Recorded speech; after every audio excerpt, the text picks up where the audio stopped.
Good morning. Good morning, everyone. We are so happy to see all of you here with us today. And welcome to the Reimagine Virgin Islands Rebuilding Summit. Good morning to the Honorable Congresswoman Stacey Plaskett, any members of the legislature. I think I saw one outside. Members of the Governor's Cabinet, leadership from the instrumentalities, all of our distinguished guests, our federal partners as well from Energy, FEMA, and EDA.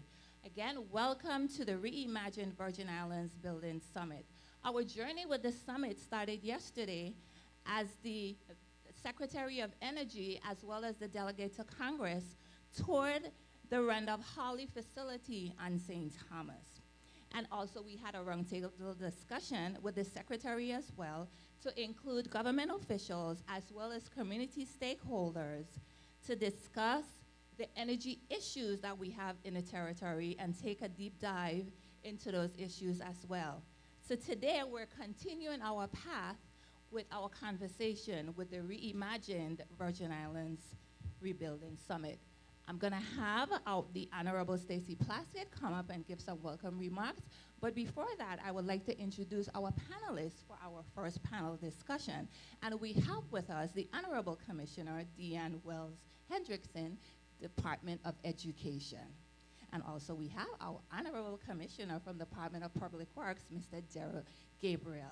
And of course, we have our Honorable CEO of the Roy Leicester Schneider Hospital, Ms. Tina Comicio. Let us welcome the Honorable Congresswoman Stacey Plaskett for opening remarks. Thank you. Thank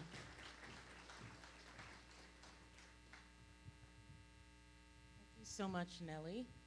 Good morning, everyone. Thank you for being with us here today on St. Croix. It's wonderful to see people that play a critical frontline role in the rebuilding of our territory. I'd like to thank our partners from the federal government for making themselves available to join us, including the Federal Emergency Management Agency, our Housing and Urban Development, the Environmental Protection Agency, the Department of Agriculture, and the Department of the Interior. I'd also like to thank the Department of Energy team for joining us today. As you heard, the Secretary of Energy, Jennifer Granholm, visited us on St. Thomas yesterday, where we did not only discuss energy and the issues and critical challenges that we have regarding the state of energy in the territory, but we also talked about new opportunities and abilities that the Virgin Islands have that are unique to us and how we can take advantage of that. I want to thank the Secretary and her team for the impactful insights and best practices as well as innovation that they shared with us yesterday and their continued partnership and commitment to the Virgin Islands. I want to thank Governor Bryant, who could not be with us here today, for his shared commitment to the betterment of the Virgin Islands and his partnership in ensuring that the Secretary of Energy came down. I'd also like to recognize our local partners. We had many of the senators that were in closed door as well as open discussions with the Secretary yesterday. Some will be coming in and out today. I know that they have hearings as well as department and agency directors and commissioners. I particularly want to thank our private sector partners who made themselves available. We know that time and your space means money, so we're grateful that you guys took the time and thought that this was important to be a part of what we are discussing today. We can't do these things without you. Much of the discussion has really centered around what happened after the hurricanes. And I can recall saying that I really see this out of this devastation as an opportunity. One of my favorite books is Shock Doctrine, which talks about after cataclysmic events, World War II, other actions that have happened throughout the world, the people were then able to use that as an opportunity to really transform places and spaces. And I think that's available to us here in the Virgin Islands as well. If we're willing to listen, to learn, to open ourselves up to new ideas, and to take risks. I think that's what we're doing. I think that this is an opportunity for us. One of the other things I think is really important is that I think we have a willing partner right now in the federal government who is willing to help us. I think that 2 announcements have been absolutely pivotal to support this kind of change here in the Virgin Islands. Of course, we all know about what Congress did with the Bipartisan Budget Act of 2018, which secured changes in the law for the Virgin Islands and Puerto Rico that have allowed us to build with resilience, to have prudent replacement, which is something that is not happening anywhere else in the United States. That's also presented challenges, which I'm sure you'll hear about from the director of the Office of Disaster Recovery, because it means that new standards need to be met, new procedures need to happen, new decisions need to be made at the federal as well as the local level, and how we determine what that building should be. But I think some real changes occurred in the last two years as well that put us in a position to really change the trajectory of the Virgin Islands. One is, of course, the President's Inflation Reduction Act. That now allows us to reimagine our entire energy system, not just in terms of how our utility system works, but how do we use places like our refinery? How do we use our manufacturing here in the Virgin Islands? The President said that he wants it to specifically go to areas that are underserved, minority communities, communities that are impacted by climate change, communities that have been forgotten in tax credits and support. All of that, I told the White House, speaks to the Virgin Islands.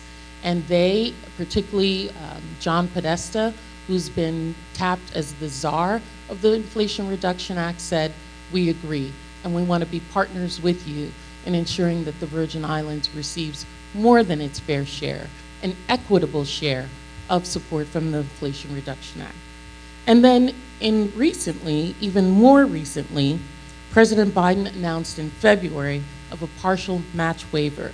The Virgin Islands government would be required before that to provide 10% of grant and local matching funds for the billions of federal dollars for hurricane recovery, almost amounting to almost $1.5 billion that the Virgin Islands government would have had to put up. President Biden's declaration cut that cost share to just 2% for critical rebuilding projects approved before September 30th, 2024, and completed over the next 2 years, and 5% otherwise.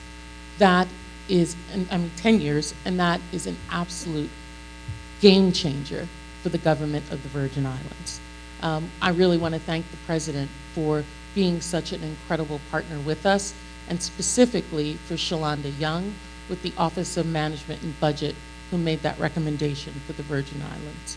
We're at a critical moment in that recovery process, and also the opportunities for our private sector partners to also realize the gains that have been made and the ground level that's been put for the Virgin Islands. It's my hope that today we'll hear from participants about the greatest successes, challenges, not just in the recovery process, but in business in general, and engage our federal partners and thought leaders on best practices, innovative solutions, visionary, out-of-the-box ideas that are suited for the unique circumstances of the Virgin Islands. I've told interns in my office and young staffers, the greatest thing that my education has taught me is that there's a whole lot of shit I don't know. And that also means that we need to be willing to accept what we don't know and listen to others who may have great ideas who can support us in that. And that's my hope for us as Virgin Islanders, to hear from people who have been doing this all over the world, in other places, and to see what fits us uniquely and how we can make this work. I trust that today's discussions and conversations will be fruitful, given our shared commitment to the betterment of the Virgin Islands and the United States, but it's equally important that we continue to utilize these connections made today to advance that momentum. So I'm hoping that you guys don't just sit with who you know, but please introduce yourselves. Be like us politicians who have to extend ourselves and introduce ourselves to people who we are not comfortable with, who we may not know, who may look different than us, who are in different areas, and make those connections, because that's not just going to help you, but it's going to help our islands as well. So thank you all, and I think we're going to get started with our questions at this time, our panel discussion. I think we have another speaker. So I'll introduce the speaker, the next person. We're going to have opening remarks, and I wanted to help set the stage for the panel, just the first panel discussion. From the Office of Disaster Recovery, we're going to hear from Director Adrienne Williams-Octolin, who's going to give some welcome remarks. Thank you.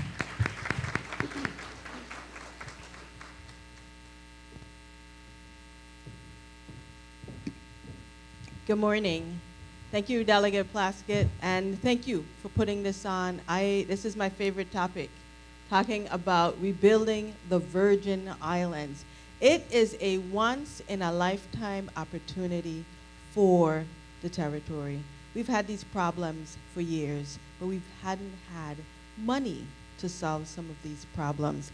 And early on, Governor Bryan gave us mandates to be able to develop your mission. What is your vision and your mission for your particular agency? And we spent some time in doing so and creating the Office of Disaster Recovery that came with funding from the Department of Interior very early on. And we have established the mission to build a resilient Virgin Islands, not to recover from Irma and Maria, to rebuild a resilient Virgin Islands. Resiliency means resiliency in our people, resiliency in our infrastructure, in resiliency in our strategies that we do to manage funds. You know, very early on, we had no idea what a PW was, because maybe some of us that was here before knew the old DSR, and I know the FEMA folks in the room, they know about that, but now we had to introduce what a PW was.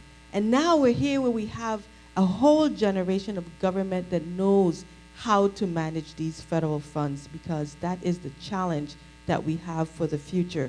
So we are so happy that our federal partners have done a lot, and you heard the delegates speak about the work that was done with Congress to create opportunities for Puerto Rico and the Virgin Islands.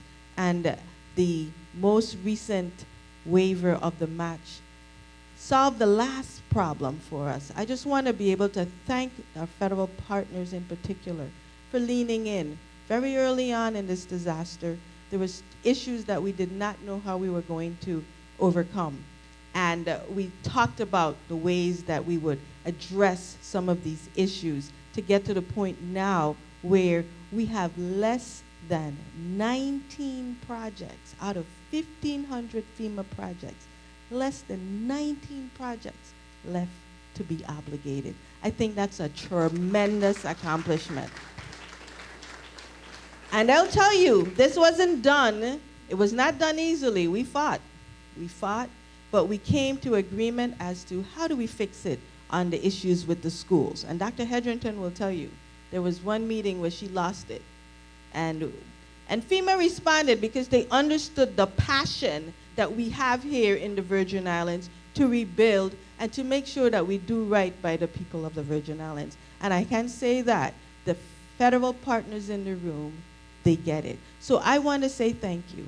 I want to say thank you for leaning in. I want to say thank you for developing policies and procedures that can help us to expend these funds. And we know now that we've gotten the majority of the funds in our queue, it's time for us to actually implement.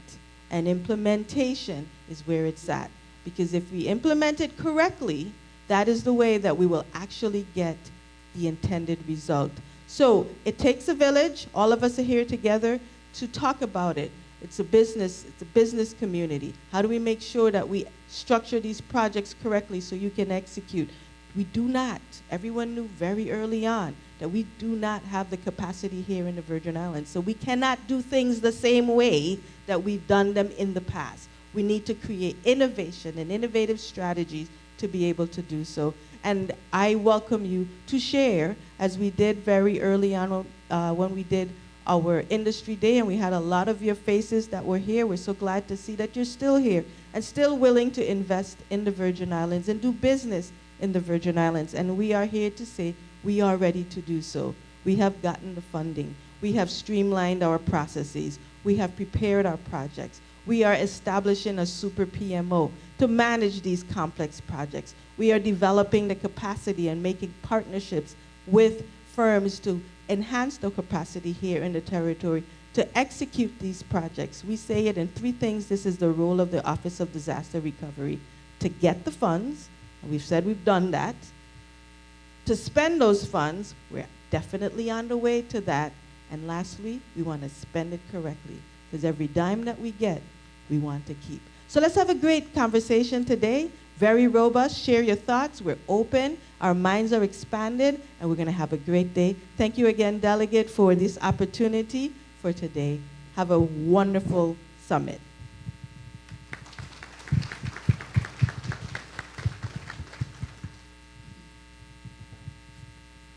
Okay, Nellie, so I just get started, right? Okay.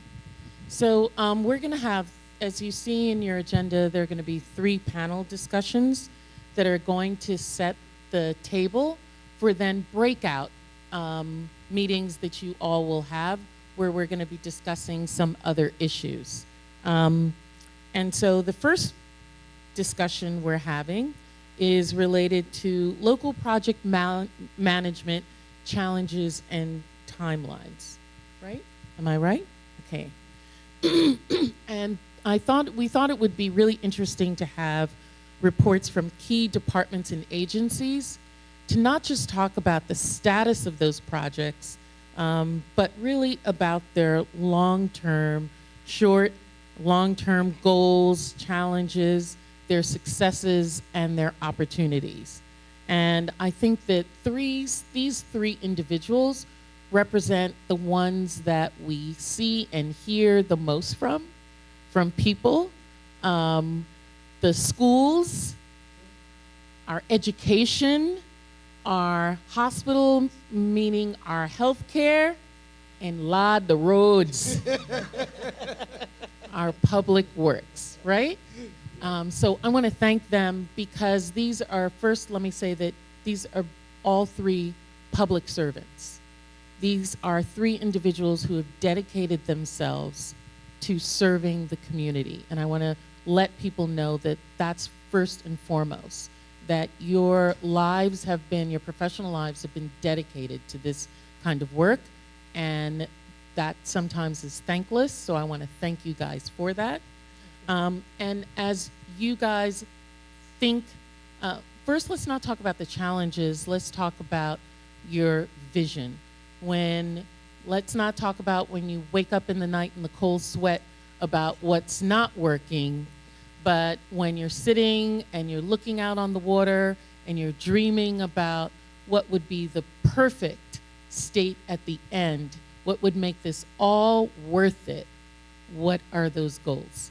And so, Tina, I'm going to start with you.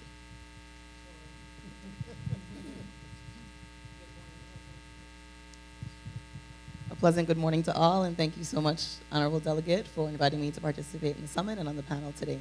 So I'm really blessed to be back at home serving my community, working in the healthcare space, helping to work with a big team of really talented individuals who choose to provide care in the Virgin Islands. And really, when I think about the future state, we want to build for healthcare of the future. We want to be on a path for digital transformation. We want to bring in all the new technology and offer the services that people want to get right here at home. So high quality healthcare is definitely what we're driving for, and we want to have a wonderful patient experience too. So when we think about rebuilding our hospital, we want to build for patient care for the future. We want to be able to offer a wide range of services. We want to have good connections to specialty providers that maybe we can't sustain here within the Virgin Islands through telemedicine.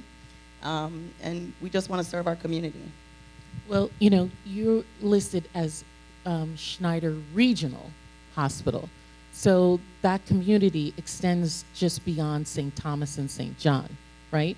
You also want to be able to provide those services to our sister islands as well. That's correct. And you know, even to St. Croix, because we have the Cancer Institute on St. Thomas, which is part of our umbrella organization, and it's to serve residents throughout the Eastern Caribbean, St. Thomas, St. John, St. Croix, Water Islands, and the neighboring BVI as well. So we really want to have a center of excellence where folks are comfortable coming, where they choose to come to us for care, and where we take good care of them, and compassionate care is really important to us. Okay. Remember what you said was your goal, because then I'm going to ask what the impediments are to reaching them. Director Gabriel. Go to me? Yeah. Sure. So, Congresswoman, I think we are at a great place as a community. We have a chance to really take advantage of, like the director said, all of the funds that are available to us. And it really is transforming our territory into a more resilient community, right? And that resilience really seeps through on more than just the surface, more than just roads, bridges, buildings, but it really seeps through to our people and our businesses. We want to make sure that in the event of any other natural disaster, we are able to respond here first. Not that we're waiting for people to assist us in that immediate aftermath. And I think for me, those goals really stay consistent throughout the entire recovery, throughout our entire transformation. And as we continue to build more facilities, as we continue to improve our roads, we'll see that improvement in our people as well. We'll see that improvement in our business community. We'll see like the saying says, a rising tide raises all ships. We'll see every single ship raised, and I think our community will be the better for it. Okay. Schools. Schools. Good morning, and thank you, Delegate, for having this summit today. I don't take public education lightly. We are entrusted to provide a quality education to the children of this territory. We are molding the future generations of this territory who will sit in the seats that we are sitting in today. So that's a big task. And one of the things that this rebuilding opportunity has afforded us is to make sure that our environments are conducive to the level of instruction that we need to provide to our children. This rebuilding process has opened many doors for us to provide innovative spaces and not just talk the talk, but actually have flexible walls that open up for collaborative learning spaces, having indoor, outdoor classrooms that foster that creativity and innovation that we want to see in our children. So the rebuilding is really like a bright star for me. I've been in education 32 years, and I've seen every facility in this territory, and they're hanging on by a string. And so for me, this rebuilding really says that we are putting our investment into our future generations, and we are also providing our employees with safe environments to do the tasks that we have placed before them. And so, just reimagining public education and making it a safe environment as we are transforming our learners today to be our leaders tomorrow. And that's our vision, and it's really coming into alignment with this whole process. Thank you for the three of you for that. I know that all three of these areas, whether it's public infrastructure, roads, our healthcare system, our education, are real determinants in people's lives as to whether they stay or they come to the Virgin Islands. So making sure that we get that right is critical for us to be a vibrant community. You talked, Commissioner Wells-Hedrington, about that innovation, creativity, having the collapsible walls, having the space, using technology in the schools. What are the challenges and hindrances that you have presently to reach those goals that you're looking for? So thank you for that question. Our facilities on average are 40 plus years old. And so when they were built back 40 years ago, much of what we're doing today in education, the facilities are not compatible with what we want to see. And so our employees, for example, we talk about collaborative teaching, which means that two classrooms come together and teachers co-teach a lesson. In order to do that, they would actually physically have to move out of their spaces to go into an auditorium or a larger space to accommodate that type of instruction. So the benefits to that is you and I may be teaching math, but I am very good with teaching fractions and you're not so good. So we co-teach so that we ensure that every single child has the opportunity to have that quality instruction on that particular skill that they must master. So currently, our teachers have had to be very creative in how they come together collaboratively. But with the new design, we would be able just to pull across a wall and allow them to have an open space to do that collaborative learning. We talk about the beauty of the islands and being able to teach outside and actually have spaces that students now have a choice as to whether they want to stay in the physical classroom or they want to go out and be seen by the teacher in the classroom and still have the flexibility to learn at their own pace in the environment that's comfortable for them. So those choices were never available to our children. They were never available to us as educators. We did the best in the environments that we have.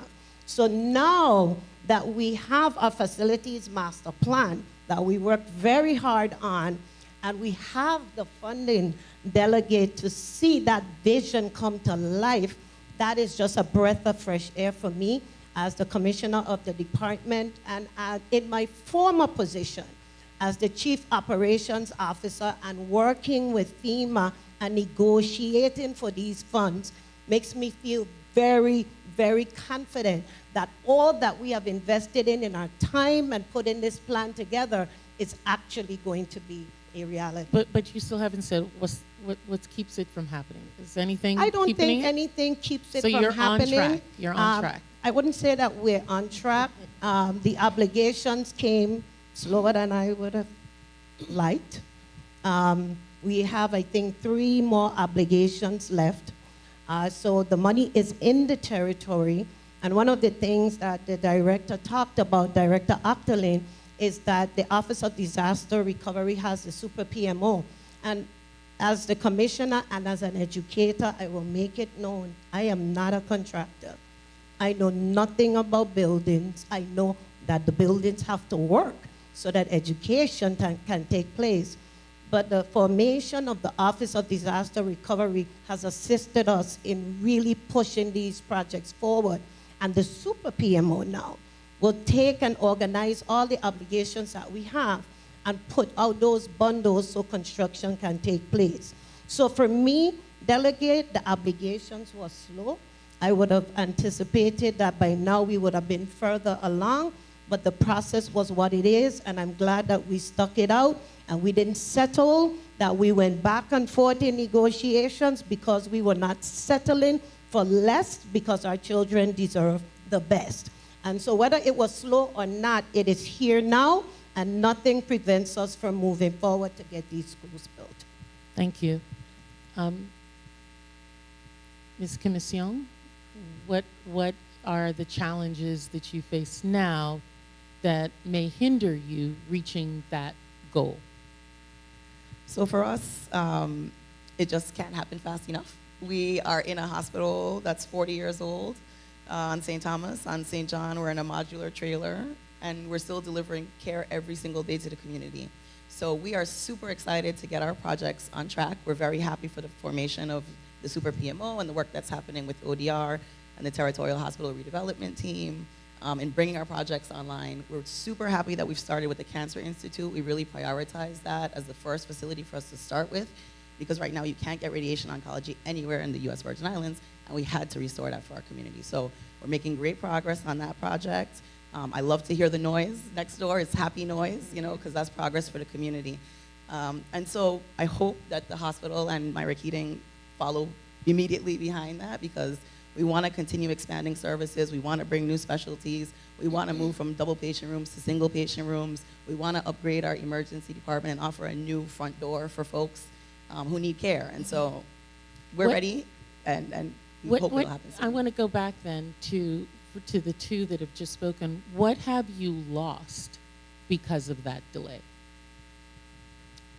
So I think healthcare is important to any community, and where you don't have good healthcare, it's tough for some people to choose to live here. It's tough for businesses because we don't have new renewable energy sources and things like that. We are spending more on old systems. We're spending a lot to keep our old systems going and to do the temporary repairs that we have to do while we're still in place. So we've lost, people also, because when you have to leave for care, not everyone comes back. And The cost. the cost, yeah. And for you? So we've lost some instructional time because on any given day, anything can happen in any of our facilities that would prevent us from having school. As I said before, our facilities are aged, and what we're doing is rehab. Some of them are really, really bad, and so we've experienced situations where pipes would burst on the ground, and we would have to call off school because there's no water in the school. We also have issues where the structure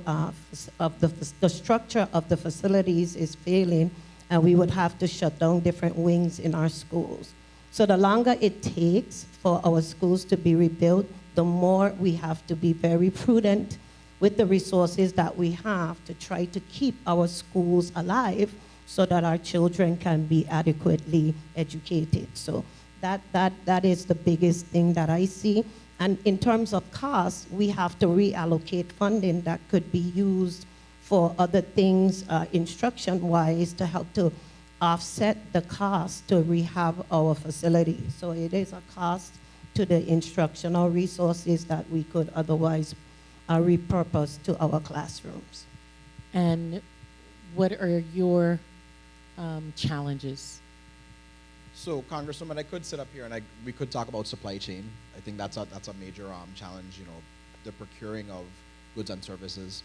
But I think all of us, each and every one of us in this room would probably say people right now is one of the biggest challenges that we have. And that comes in several different forms.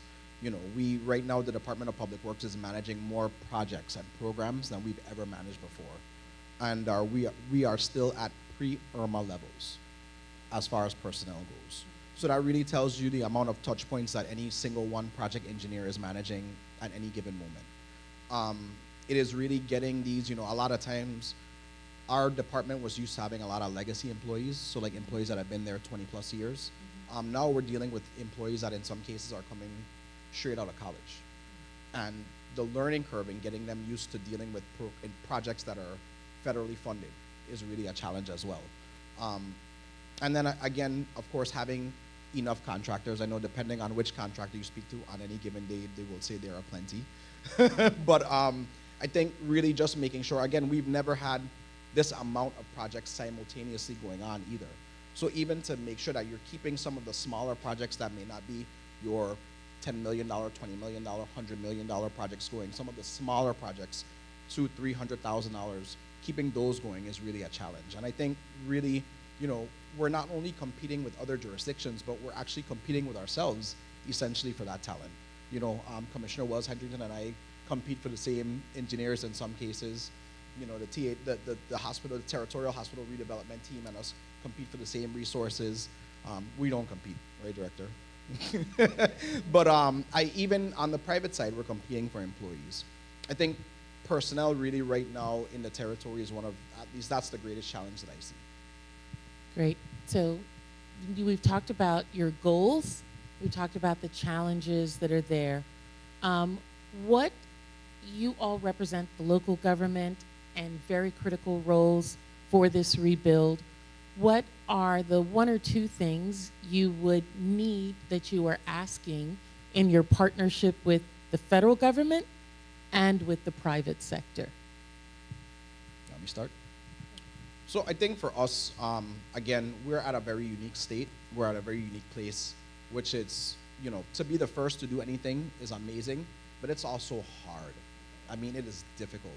And right now we are dealing with situations where even to, in some cases, we're dealing with projects that have multiple funding sources. I know in my case right now, I have a project that has 3 funding sources from 3 separate federal agencies, and they all have actual competing compliance requirements. needs. So even beginning to see what those look like. And in a lot of cases, Delegate, Congresswoman, it's really the conversation on a higher level where you have HUD being able to talk to FEMA, being able to talk to transportation, that can remove some of the challenges that maybe 2-3 tiers down can't be removed. I think that right now is, for me, especially on our transportation projects, that's something that we're seeing that would help. And I think the other thing really is, from our federal partners understanding, this is the first time. So there does need to be a lot of collaboration that's going to be there. I know, I was having a meeting the other day, and one of the federal agencies was saying, well, we really turn it over to the local counterpart to make these decisions, but I mean, it's the first time. There has to be some collaboration there with how we're making these decisions so that, to the director's point, we're spending the money correctly. I think that there's a tension in federal government, particularly in dealing with a locale like the Virgin Islands, that they don't want to come across as parochial, as colonial in how they deal with us. And so there is a bit of trying to be more hands-off and allowing decisions to be made by local government. And I see that at the main headquarters when I'm talking with them about what is going on. You guys got to get in there. You got to do. And they're like, no, that's not our role. We don't do that. And so really creating that collaboration, I think, is something that you guys talk about continually and making sure that they're willing to do that. But I also think, one of the things that you said in discussing that is I'm so grateful that you guys are transparent about what those challenges are. Myself and another member of Congress, Garrett Graves, who represents Louisiana, have been working on how to streamline federal processes. So we have legislation so that these agencies have to work together to create one process where there are overlaps, particularly after disasters, so that monies and resources can get more quickly. But there are also those same processes in local government, which can trip up that process as well. Would you agree? Yeah, no question. And I think they have to jive, right? And that's why the conversation has to be there. Like, Governor Bryan always says it's a two-way street. Mm-hmm. As much as we want to get the resources from the federal government, we have to be willing to share that information and be transparent, like you said, with our challenges. And for you, at Schneider? Yeah, I would think the collaboration and streamlining the process is very important. I echo the comments from Commissioner Gabriel. For us also, I think just helping us to navigate the process as quickly as possible and then being somewhat flexible in the funding that we receive. We need support at the hospital for our current state as well as fund, we have a very nice award for the hospital that we'll build in the future, but we recognize that that's many years out. So we need attention to the current state as well, and how do we best continue in our space to serve the community while we are focusing at the same time on building the hospital of the future. Before we move on from you, we are also taking some questions from our live stream. And the question was, for the Cancer Institute, is there a housing component planned to be available for patients' caregivers when treatment is occurring?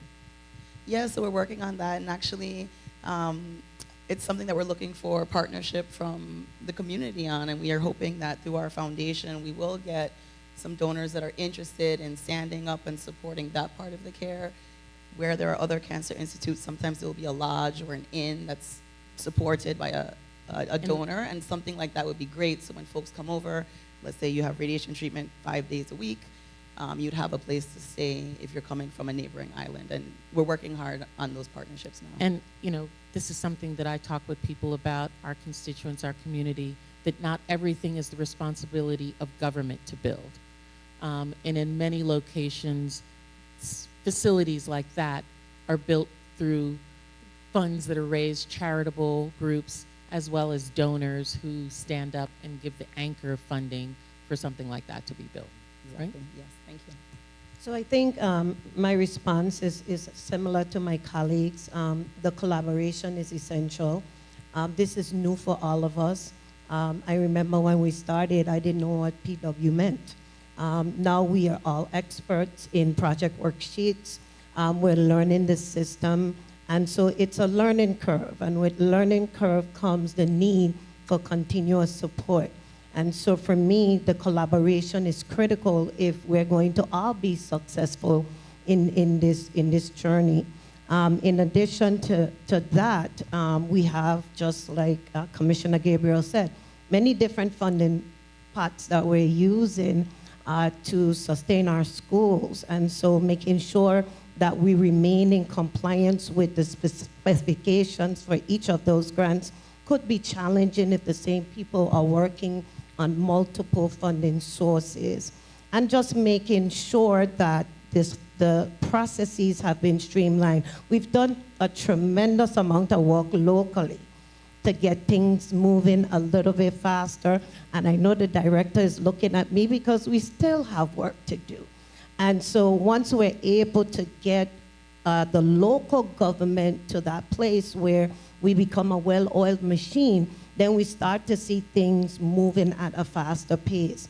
But one of the things that we cannot forget is that this is new for all of us. And so it really requires partnerships and collaborations if we are going to meet the deadlines that we have set forth for the rebuilding of this territory. So I'm optimistic. We have already started conversations. I can lean on my colleagues. You know, we do the work together. And one more thing that I need to bring to everyone's attention is the fact that this work is being done by the same people. And so while we're doing the rebuilding, we are still sustaining our current infrastructure. So the same employees are working on both types of projects at the same time. And so sometimes with limited personnel, you know, we have some lags in the productivity or the workflow. And those are things that we are looking at independently. What can I do internally to help to speed up this process to ensure that I am not the cause of any of these projects being delayed? So those are some of the things that we've been looking at. So we have a lot of the Virgin Islands community that are watching this. And just to close, I would ask that each of you just kind of say what your timelines are so that people are aware and have some kind of understanding of the time frame in which you believe certain things are going to be done.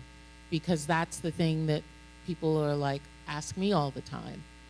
When when's the hospital guy open? When this road's gonna get done?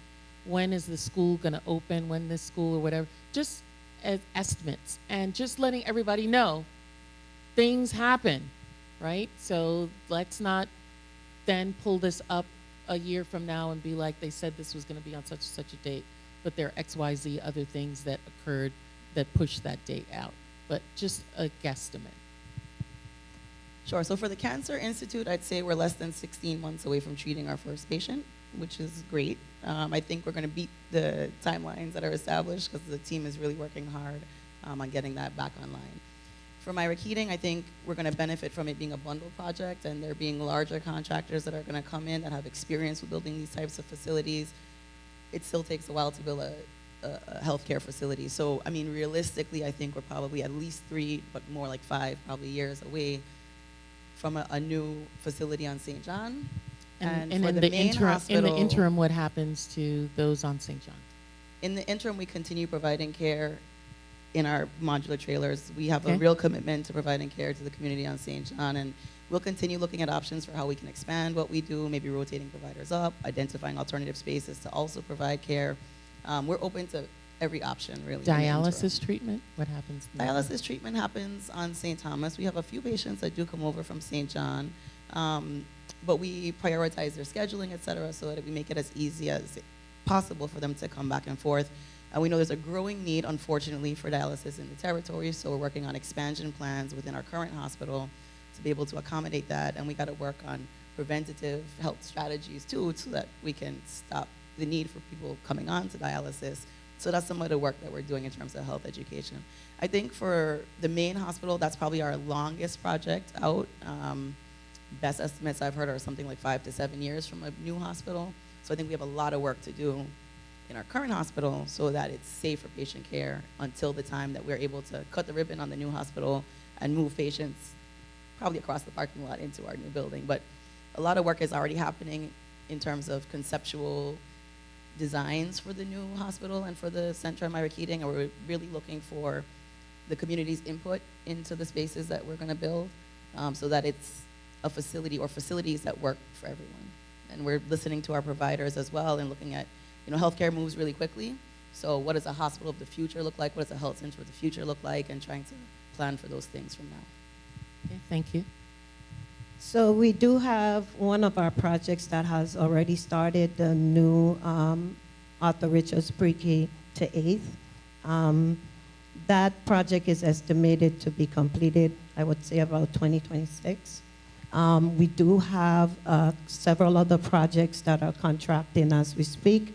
The new Charlotte Amalia High School, BCB modernization in St. Thomas, and then the new Central High School.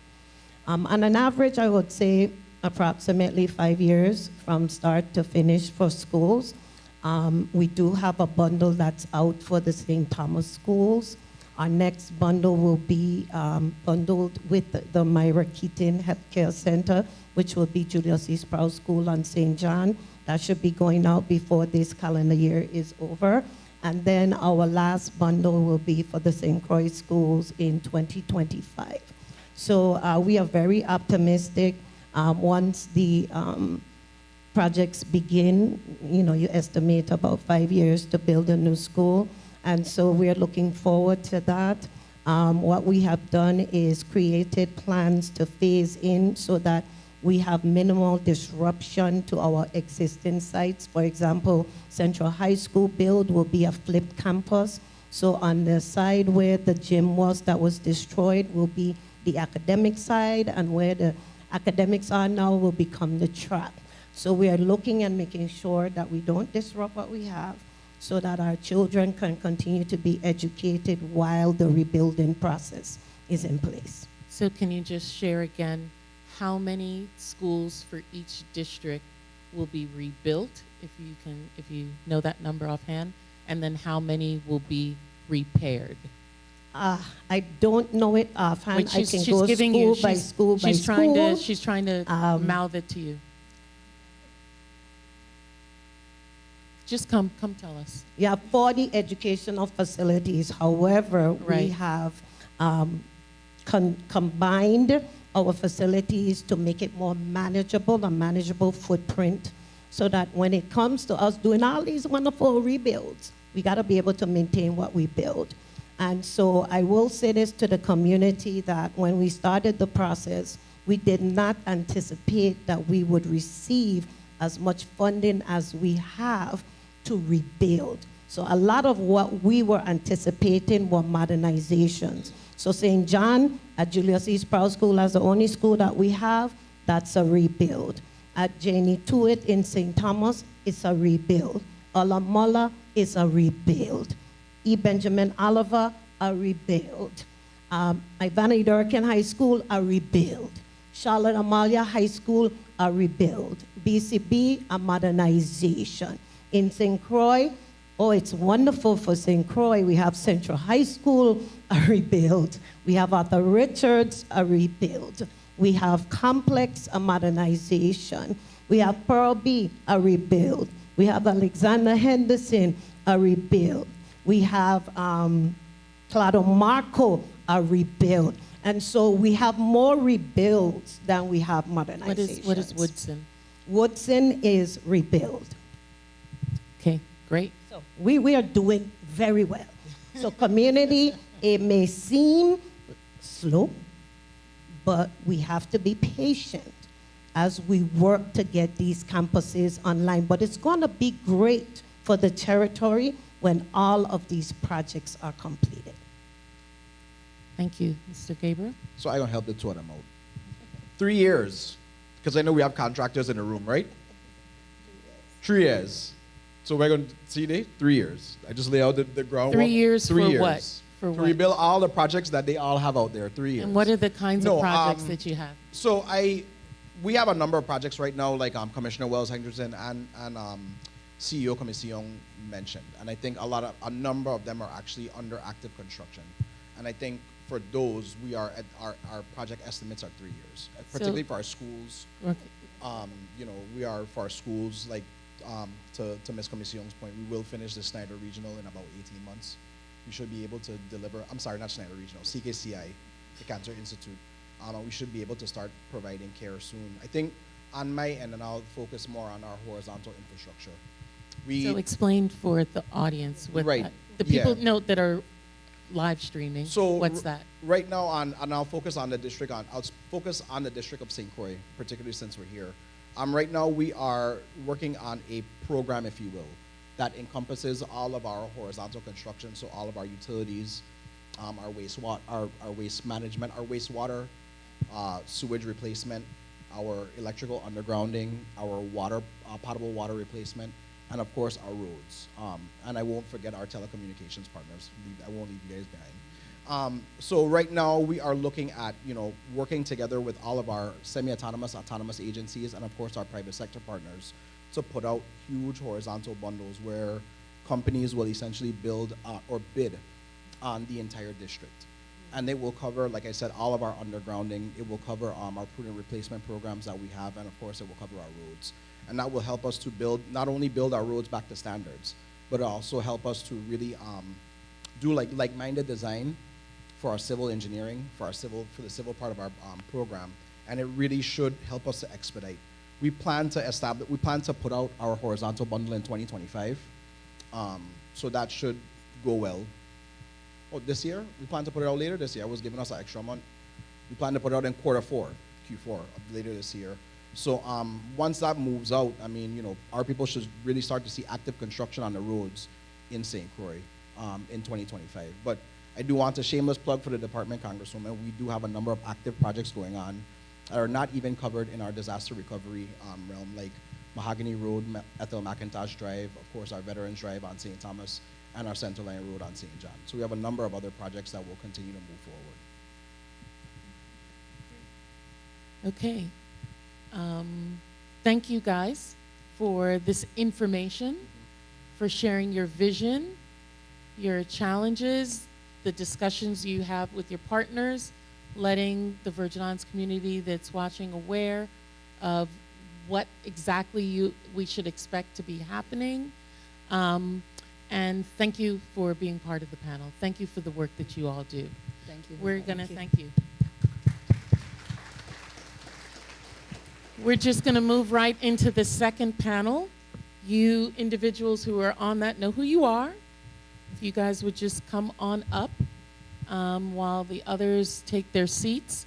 And just so people are aware, anyone who is with the federal government, would you stand up?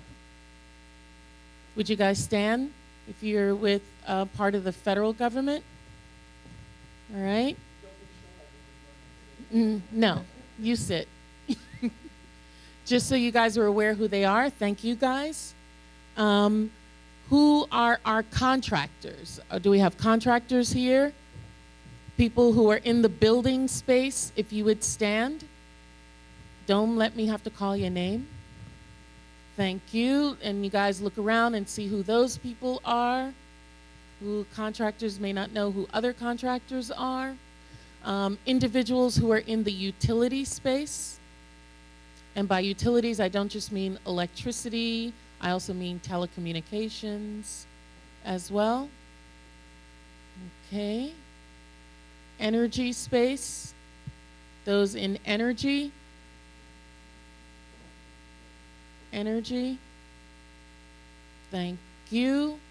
And for our local government, those who are actively working on disaster recovery. You could stand. Disaster recovery. Thank you. Those who are part, with those from the governor's office, would you guys stand? Okay. And those in education. Do we have any local government education? Any other local government individuals, please stand. All right. We had Waste Management Authority. Thank you guys for being here as well. So now everyone knows just kind of sort of where everybody's a part of. So good morning. We got the second group here. This is our discussion about federal and local government policies, processes, and challenges. We're going to discuss how federal government are supporting the Virgin Islands rebuilding projects, including principles from FEMA and the Virgin Islands Housing Finance Authority. So I have with us our new director, the executive director of the Virgin Islands Housing Finance Authority, Mr. Eugene Jones. Good morning. That was a nice, good Southern good morning there. From FEMA, Ms. Derval Wiltshire Peterson, who is the USVI Recovery Office Senior Advisor. And then from FEMA's headquarters, Robert Pesapane, who's the Director of Public Assistance Division. Right? So thank you guys for being up on the stage with me. Thank you for the work that you're doing, for your partnership. And what I wanted to share was, and I'm going to start with you, Ms. Wilshire Peterson. Can you tell us about your agency's experience working on the Virgin Islands recovery projects? Certainly. Good morning, everyone. Derval Peterson, Senior Advisor, FEMA Region 2. I would say, listening to your opening comments, Delegate, and Director Williams' comments, framing this discussion, recognizing the challenges as a territory, as the local government, and the dual roles that you have in doing regular duties or day-to-day duties in addition to the enormity of this disaster response and recovery efforts. Seeing those challenges is also opportunities. So leaning forward as much as we can. We spoke about the BBA. We spoke about the increase in cost share. So recognizing those challenges and seeing how we can further support, not create any undue burden, and just trying to identify ways that the federal government can work across, as well as, vertically and horizontally. So I support the entire disaster. So I oversee all of the programs within our office in addition to our director, Kristen Hodge, and our deputy director, Sean Carroll, providing guidance, direction, just general, strategic support for our agency. And let me go to Mr. Jones, because you're new here. Yes, I am. Oh, you just reach. And but you have had experiences in other locations as well. And so how many months now has it been? 3 lovely months. Okay, you've been trained well. You're saying the right things. But what I wanted to do is, in the 3 months that you've been able to observe, and I'm sure before you came, you really looked under the hood of the car that you were about to buy to see what this entirety of our recovery, and particularly in the housing area, looked like. And then, if you would share with us what your agency sees as the state of housing and the work that you have to do now is, and juxtapose that with other places that you've been and where you think we are in that process. Well, great question. I appreciate that. I think our agency is trying to move forward with a collaboration. So, if you could share again for the people who are watching also what your agency is and what it has responsibility for. Okay, Eugene Jones. I'm the executive director of the VI Housing Finance Authority. So we're responsible for disaster recovery, home dollars, CDBG dollars, tax credits, everything we can to motivate the territory, the economy, and doing some great things, especially when it comes to disaster recovery. We're doing some great things. I think we're in a position with the collaboration, with the matter of urgency that I see on the territory, that we have to do something really quick, fast, and in a I just want to tell you, Congresswoman, that I bring bad weather everywhere I go. I was there at Lone Parade earthquake in 1989 in California. I was there with Hurricane Katrina before and after. I was in Toronto when they had a major ice storm. Now you see what Hurricane Beryl did. And I was saying it came right past us, but I look at that because it's serious. And I see that the matter of urgency, that if we don't all sit down and talk together and be transparent, it's not going to happen. We have to move what we have right now and try to move it expeditiously but strategically and not waste our time and spin our wheels. And that's what we don't want to do at our agency, is to spin our wheels. We're going to tell what we have to do in the next 6 months, 12 months, years, so that everyone can collaborate and that we're very transparent and get out to the community and make that message to the community and get them to buy in. So what are then the goals that you have for, and particularly housing, right? Because that is, if we don't have housing, we're not going to be able to get people to come down here to build. We're not going to get people to be able to stay that are here. What's happening with housing? So we have a lot of development proposals right at my desk right now. So we have something at Thatch Farms. We have something at Fortuna. We have to sit there and coordinate and try to provide housing, single-family homes, multi-family homes that make sense. I don't want to put up something that's just going to fail tomorrow and is going to, whatever comes across when it comes to weather, that just folds them over. We have to build housing. We haven't built anything in the last 5 years. And so now it's a matter of urgency. How can I sit there and work with HUD, the local officials, and move something that has not been moved before? It is expensive. If we don't start getting it done today and we try to do it next year, it's going to cost us more. And so I don't have that time. And I know that the people in this territory is looking for HFA, and also my other colleagues from the Housing Authority, to do something on this territory. And so St. Croix, St. Thomas, and also St. John. So I can't sit there and say I'm going to do all my work in St. Thomas, nor am I going to say I'm going to do all my work in St. Croix. We're going to make a concerted effort that we have town hall meetings and we let you know exactly what the plan is, how much it's going to cost, how many units we're going to build, what's workforce housing, what's affordable, and promote single-family home ownership. Okay, thank you. And Mr. Pesapane?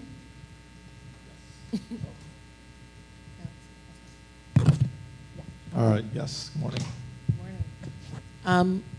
You are recent coming to work. This is your first time visiting the Virgin Islands. Yes, Congressman. But you have been working from headquarters on the issues related to the Virgin Islands and its recovery. Can you talk about FEMA's work with that and where you see the support that you're going to be giving us moving forward?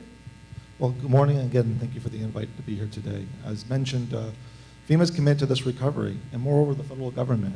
We have full-time established offices on St. Thomas and here in St. Croix. This is my first visit to the USVI. I had the opportunity to see some projects actively under construction on Monday. Already mentioned the Cancer Institute. It was amazing to see work already being done.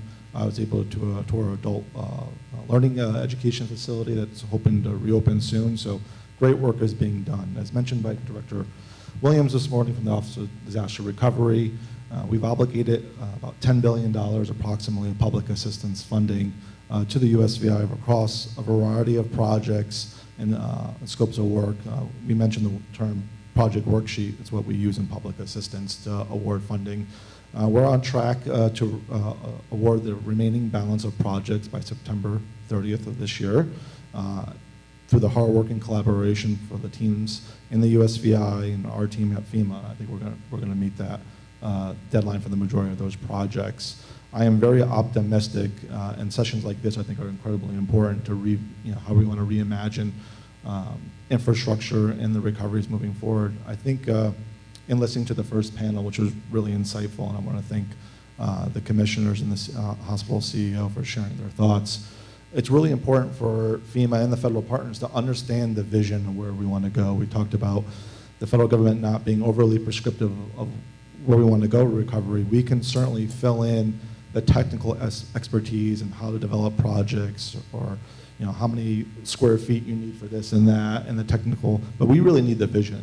Right? We can work with you, and we're here committed today to vision with you, but we really need to hear what that vision is. Once we understand what the vision is and where our partners want to go, then FEMA and the rest of the federal interagency partners can work together to develop those scopes of work, to get the clearances needed to allow the construction to move forward. I think when you talk about that vision, just yesterday, one of the things that the Secretary of Energy talked about and her team was the funding that's there to rebuild some of the units at WAPA, right? So there's been an agreement, an obligation for the rebuild, but it doesn't mean that you need to put back a fossil fuel unit there.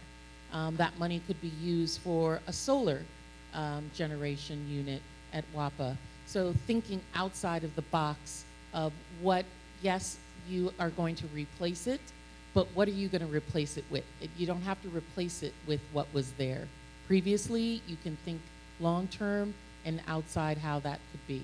Now, FEMA, I have said, and this is, a prejudice on my part, that FEMA is very, I feel, oriented towards the initial disaster recovery.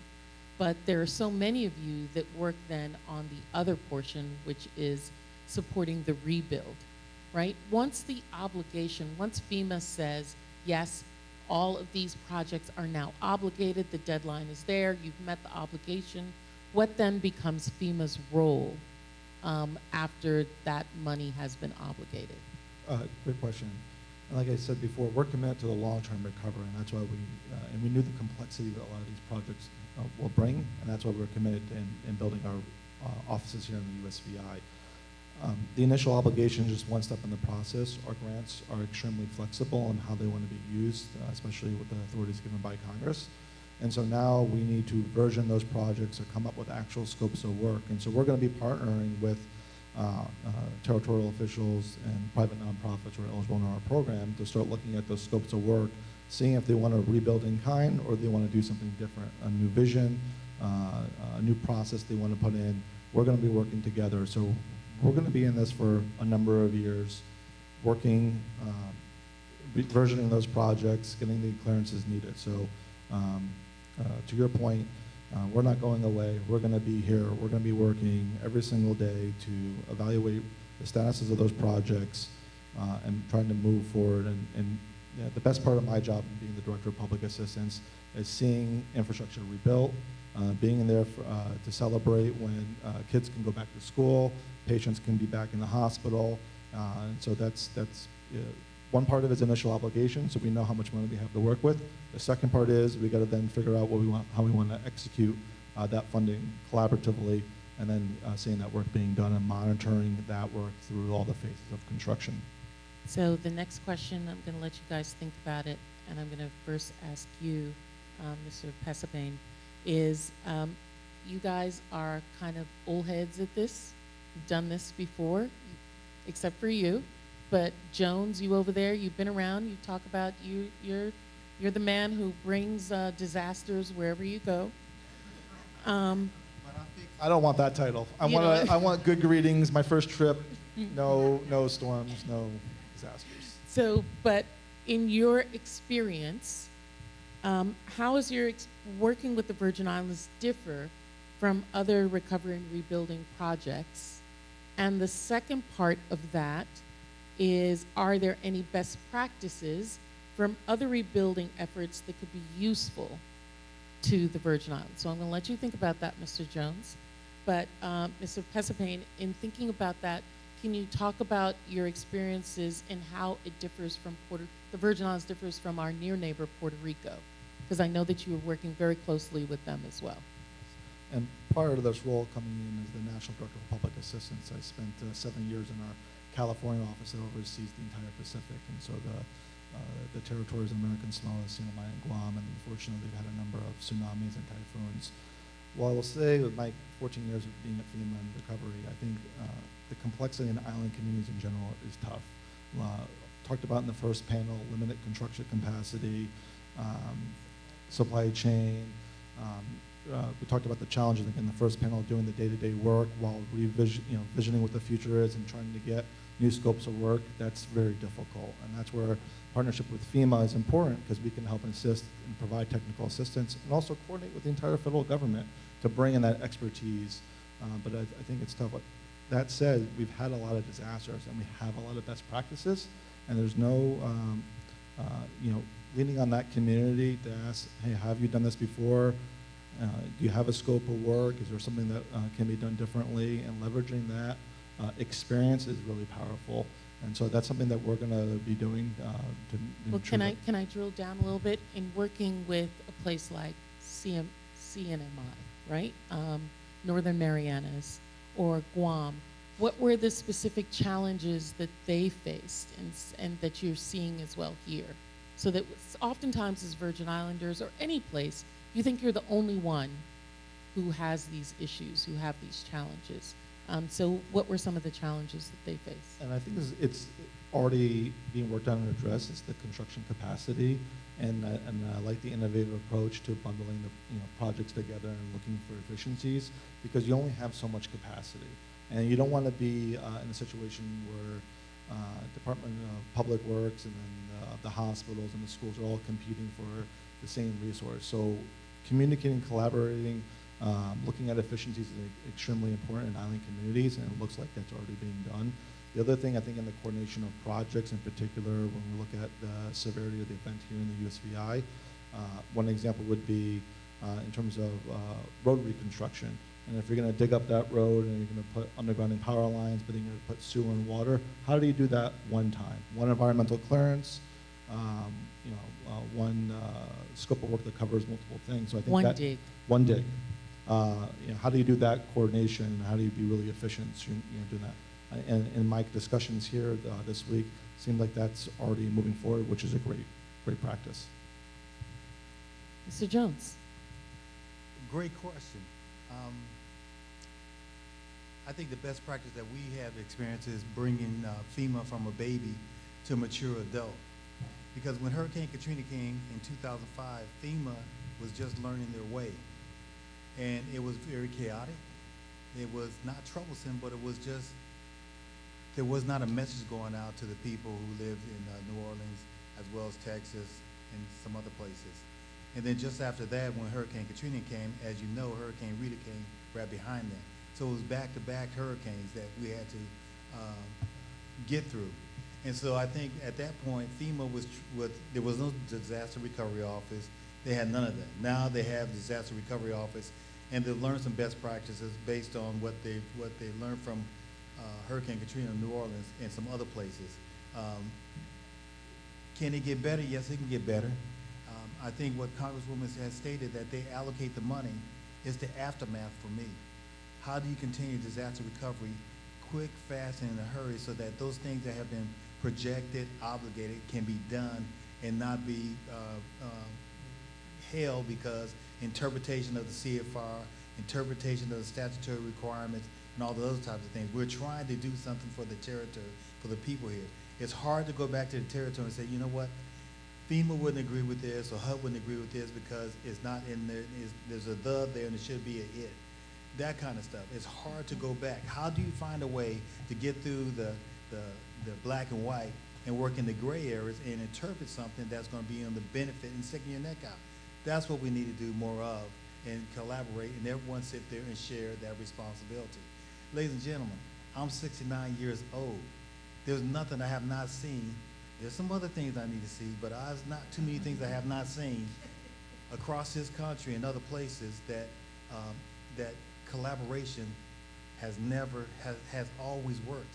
But you have to be transparent about it, and you have to be genuine, and you have to be humane about it.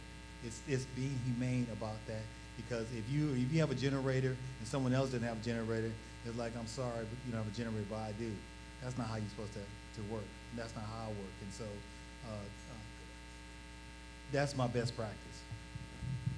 And so, Ms. Wilshire Peterson, do you think you're getting to your, in your support, are you hearing from those people with experiences? Are they giving you best practices? How does that function on a regular basis in your office? Absolutely. I was fortunate enough to join the agency as the Federal Disaster Recovery Officer for Interagency Recovery Coordination. So a number of our federal partners here, I started working with on an IRWA agreement, that's an Interagency Reimbursable Work Agreement that FEMA affords to have subject matter experts placed in each of these federal agencies to support the local government. So which agencies do we have On expert agreement support? still, Mhm. we have DOE, Pete is here with us. We have Department of Transportation. We just had a conversation with Commissioner Gabriel last week about his raise funds, seeing how we can work across our federal family to help support moving that project forward for Veterans Drive. So I've had a number of positive experiences working with ODR. Right now we have our interagency IAA, Areas Act Technical Assistance, that Congress so graciously afforded for $7.5 million. We have teams on site embedded in ODR and DPW. So it's been a number of positive experiences. Though green, I've learned quite a bit. So these are federal partners, other experts that are brought into local agencies to afford them the benefit of their experience and the federal partnership. Exactly. To explain things Yes. for them.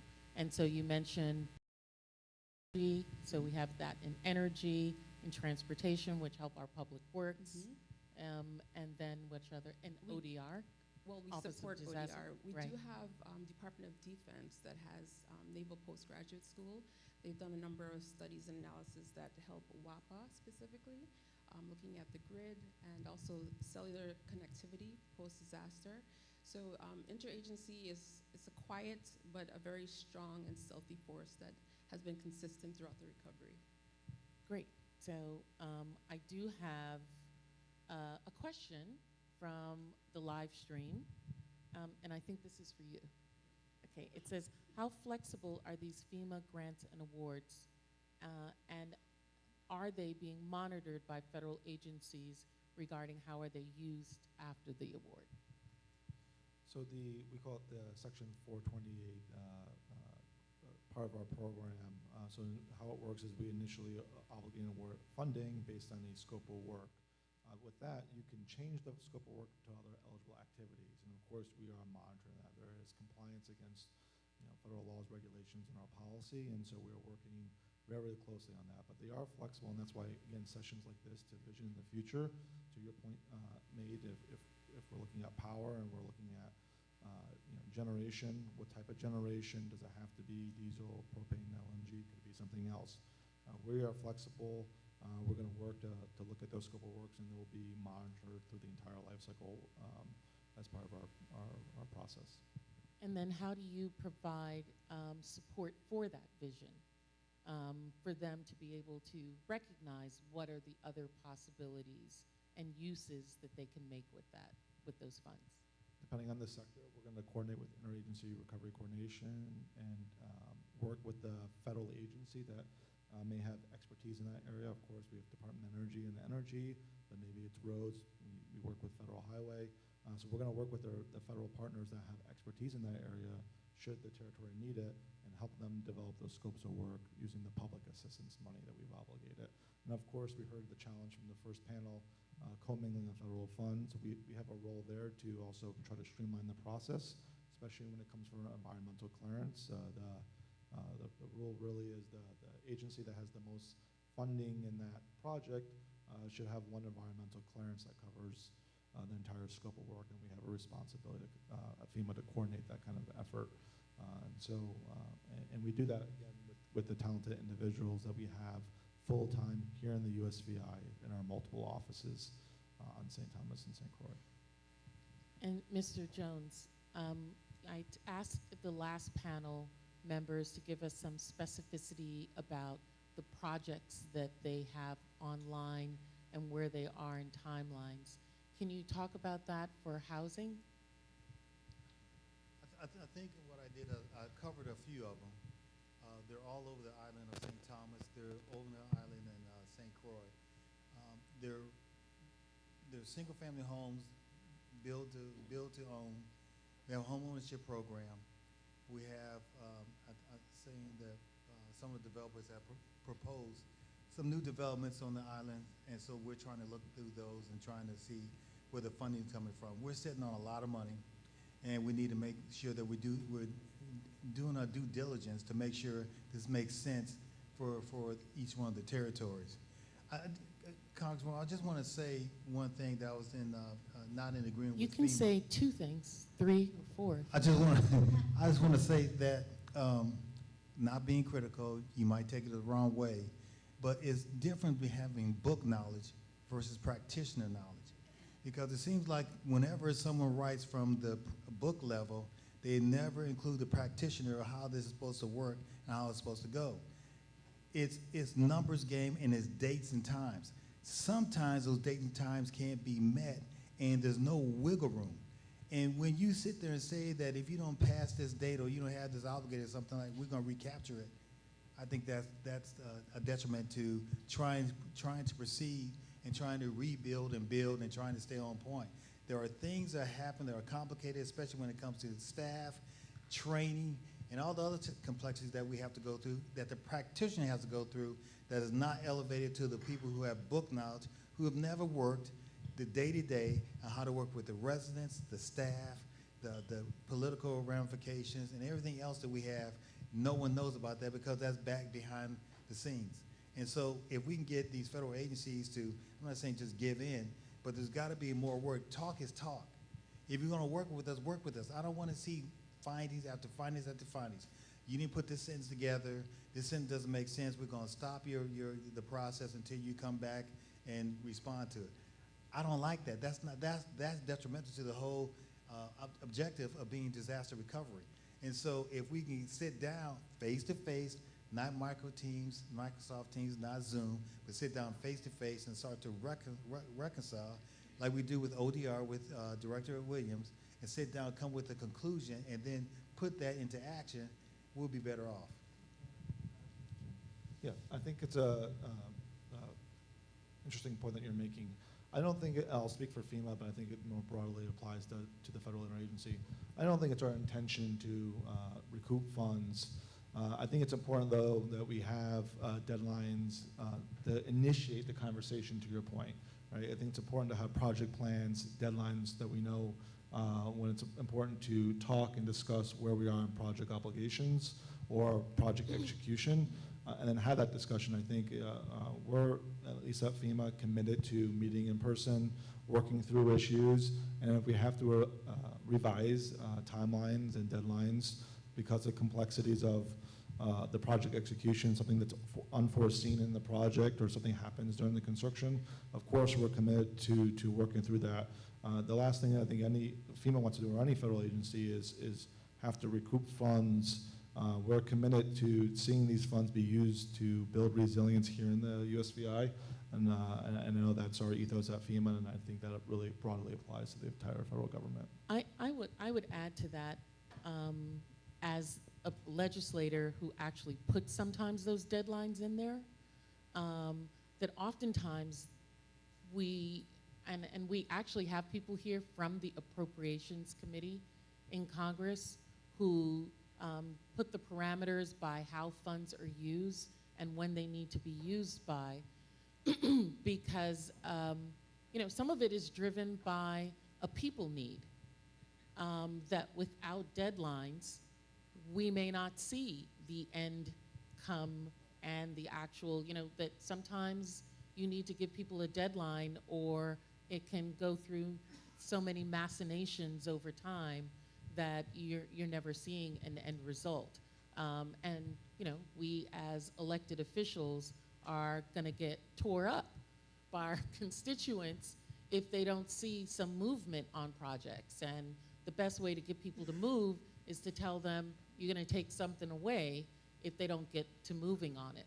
But I do understand Mr. Jones' point about having those, the flexibility to have those conversations for waivers, for ability to make adaptations for unique circumstances. That's got to be in there.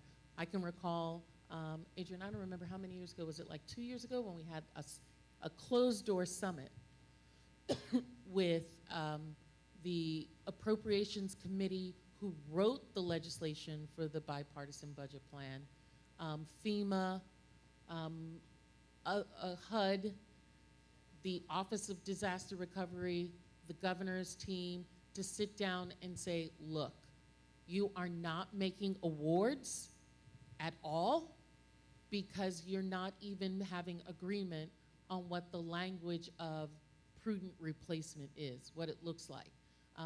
Whit O'Brien were the ones who really pushed us to say we've got to have a meeting where everybody is sitting down and having this discussion about agreement on what the language of the bill actually said. So having appropriations people to say like, no, I actually wrote that. The means the, and means should means this, so that we could finally get a movement on the actual awards. And after that, things started moving much more rapidly. But you know, I think there's cons to not having deadlines and pros to it as well. But I think what you're both talking about is that there has to be some flexibility and conversation and meeting of the minds with all of the parties involved to make sure that that gets done. And even having, you know, we're talking about agencies meeting, having the contractors, right? Having the builders, the developers who have seen this and know that's an impossibility, right? You know, we have outside builders and developers, having a local contractor to say like, dude, that ship doesn't come but X amount of time. You're not gonna get the supplies in this kind of way. We need to have, you know, we're meeting up on August. It's gonna start raining. We've got to get these kinds of things done now before the hurricane season begins and people aren't gonna be working and blah, blah, blah.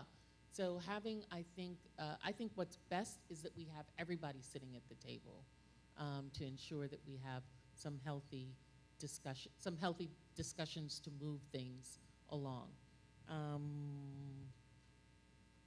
Okay, so my team is giving me some questions and other things. I didn't know if there was other things that you wanted to add. Can you talk about the daily work? Where do you see you guys moving in the next 6 months? What do we think is going to happen? Well, I know the big push is the 19 remaining projects. We do have our IBD in the back there. Did I get that right? Say that? 17. That's the big push. So when you talk about these projects, what kinds of projects for people that are watching? What are the kinds of projects that you're talking about? What does that mean? Wastewater. Director Williams is coaching me on this. A number of them are infrastructure-based. Some paving projects, you know. Contents for the schools as well. Okay, so those then, so you want to tell us what happens after that deadline is met? Well, again, I'm optimistic that the remaining 17 projects now, because of the good work of the team over the course of the last few days, that we're going to obligate those 17 by September 30th. And the chance that as we get close to that deadline that we don't see that's possible, then we're going to have some conversations on what the next steps are those. But I'm confident that we're going to be able to work through these final projects, and we should be on track for the majority of these to meet the September 30th deadline. And of course, after we obligate, like the other projects that we have to then vision for the future and come up with scopes of work for the construction part of those projects. Okay, so as the president has said before, obligating all those projects is a big effing deal, right? But once they're obligated, yeah, he said it about the Affordable Care Act, but it applies to us as well with this, right? I mean, it's huge. That's $15 billion of projects here in the Virgin Islands, in the little Virgin Islands, right? 100,000 people on the best day, having $15 billion of projects that are going to transform the territory. People need to understand that should blow your mind as what the possibilities are. Going from changing our sewer systems, our water systems, our utility systems, our schools, our hospitals, our roads, our bridges, everything transformed.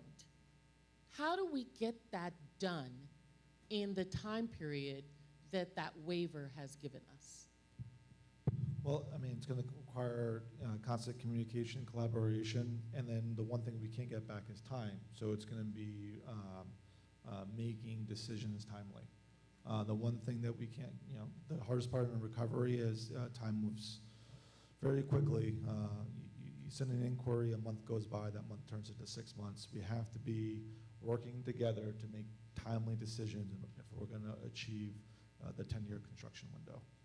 And in your experiences, and Mr. Jones, you may want to speak to this as well, what are some of the impediments to meeting that time, making those decisions? What are the impediments? What are the roadblocks that you have seen in the past that keep that from happening? It's the interpretation of the rules. It seems like we get bogged down about a may versus a should. And no one wants to pull the trigger. It seems like everyone's working in the black and white area and not working in the gray area. And no one's trying to twist that for the benefit of the territory to move developments and projects along. And if we all get together and someone says, okay, I'll make a decision, I'll take the responsibility based on my experience, just go with it, make the decision. Yeah, it may be wrong, it may be right, but you gotta do something. Those are the impediments. Well, let's take another assessment. Let's look at the tea leaves. Let's talk about, let's see if the clouds are in the sky. Maybe it's, oh, we can't do it. You can't do it that way because it's a matter of urgency because you're doing something for the people of the territory. Quit all that nonsense of, well, we got to do another study. We got to go do another environmental because the one has been, do an environmental for all 3 of the islands all at one time so that we don't have to go back to that every time. We got to do an environmental. It takes 30 or 40 days. You got to get public comment. It seems like we do that after the fact. When we get everything all taken care of, then you say, you know what, Gene, we got to do an environmental. That's going to take 30 days. We got to get public comment. We got to get that information back. Those are the impediments. If we know that, how come we just can't strategically date it and move it forward so that everyone has something positive to say instead of, you know what, Gene Jones is holding this up because he didn't get this right piece of paper. It's supposed to be 5 pages. He only got 4 pages. And so I'm waiting on these pages and I'll talk to someone. It cannot happen that way. And it seems like we're not in that mode. And we have to be in that mode to get things done. And to publicly say, these things are being done. 1, 2, and 3. We can check those off. If I may, Yeah. I think the other challenge in my experience is we get into an agreement on a scope of work, and then somebody has another idea. Oh, that room I want to be reconfigured this way. Another scope of work change, and we keep going through that, and we just lost time. We have to be, working together to come to an agreement. This is what we want this project to look like, this infrastructure to look like, and then execute it. What I see in my experience is we get into an agreement, and somebody else who maybe wasn't at the table now comes to the table and says, you know what, I don't think that is what I envisioned. I want another change. And then we go through the whole process to rechange it again. And we just lost time. We have to be able to do it right the first time. We need the right people with the right decision-making process in the room, coming to principal agreement, what we want this project to look like, this infrastructure to look like, writing it up, then agreeing to it, and then doing it, and not changing it multiple times. That's where I think we lose time in the construction time, in my experience. So I'm gonna thank you. I'm gonna have a question and ask you guys, in your experiences, how have you seen this overcome? Let me preface this by saying I love my fellow Virgin Islanders. I love, love, love, love, love.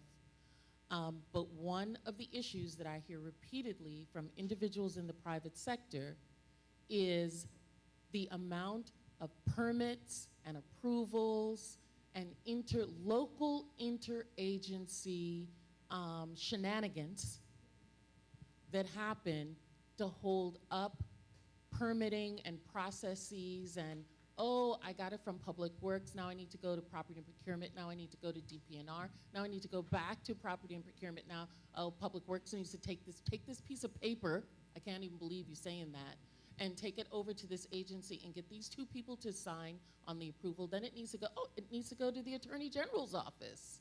And they need to sign off on it. And now it needs to go back, and then it sits on someone's desk. Oh, they're on vacation. Absolutely. Oh, they're taking time off. They're on leave. They're the only person who knows how to do it. I can't sign on that I need to go to this one. Oh, you didn't, your license is expired now. Now you need to go back to licensing and get that done. Now you need to go, right? No, you're So right. Meanwhile, 13 months has passed. How can the federal partners, or have you seen this in other places, and what have you done to assist local government in fixing that? I've definitely seen that in my time in recovery. There's a lot of best practice out there. I know some in the California fires, some they call permanent resiliency centers, where you're bringing people together from these other departments into one center, and you're looking at just disaster recovery projects to move them through the permitting process. But I think as we're reimagining. So with that, in that case, what would happen is every project that is like, this is funded by this, or this is part of the recovery, your permitting and processes you don't have to go through all these agencies. You go to this place where they are streamlining all the permitting and the processes. Yeah, I believe the agencies that have permitting responsibilities are then co-located, so we're reducing the time.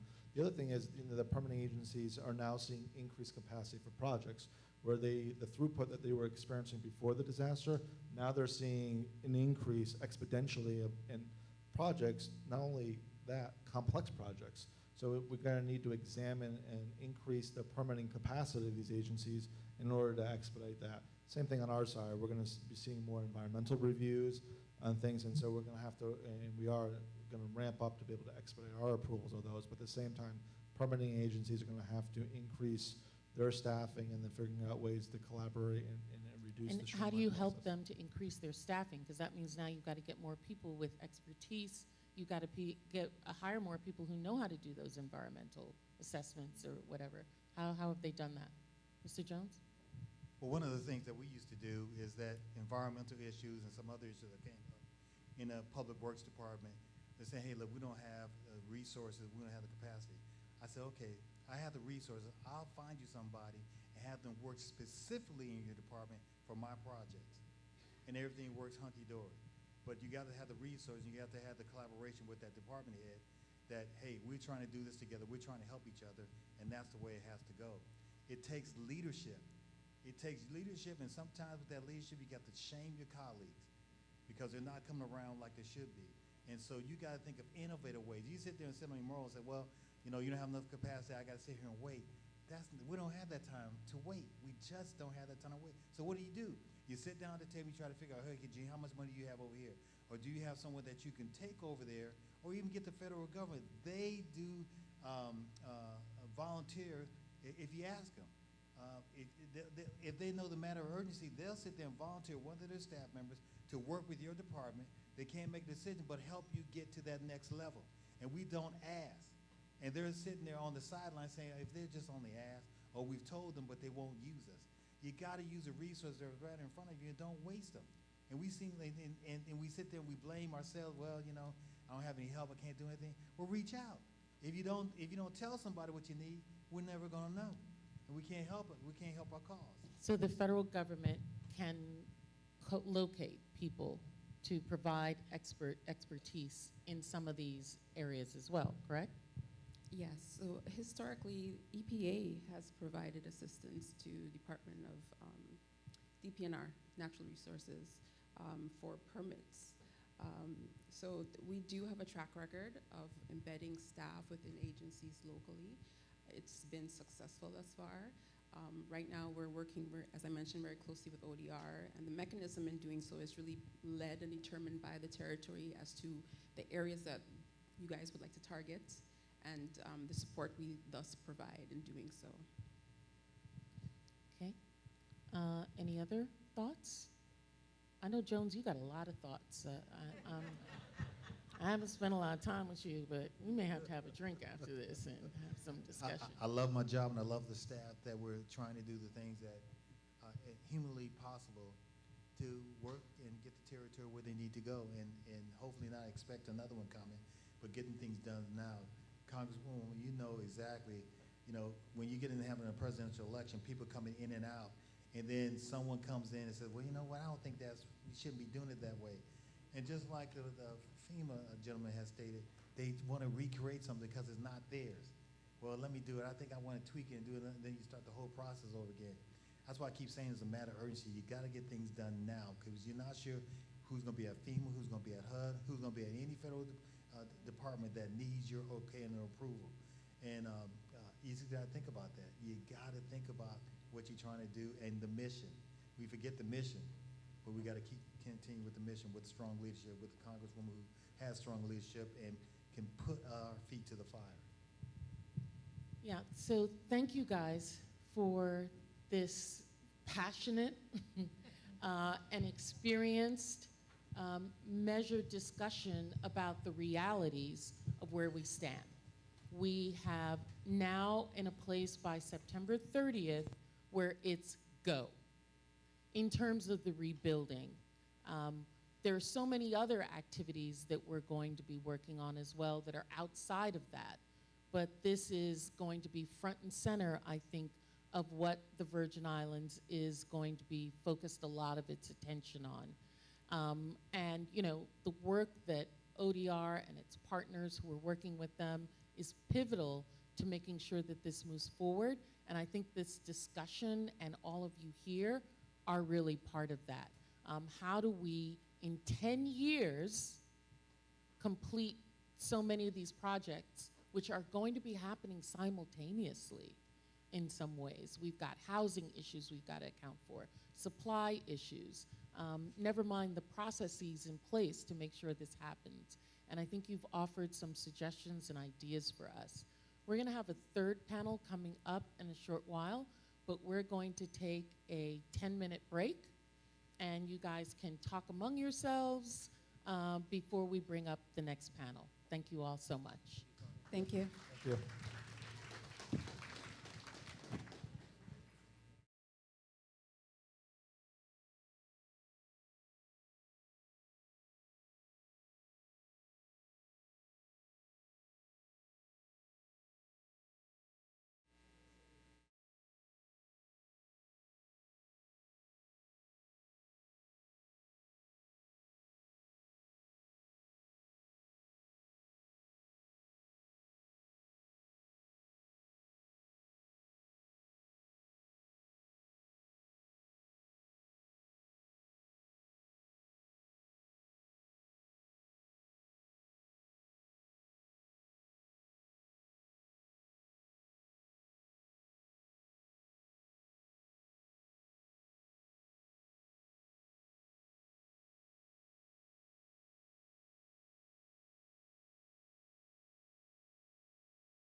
One, two, one, one, one, one.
Okay, we're going to begin our third panel now.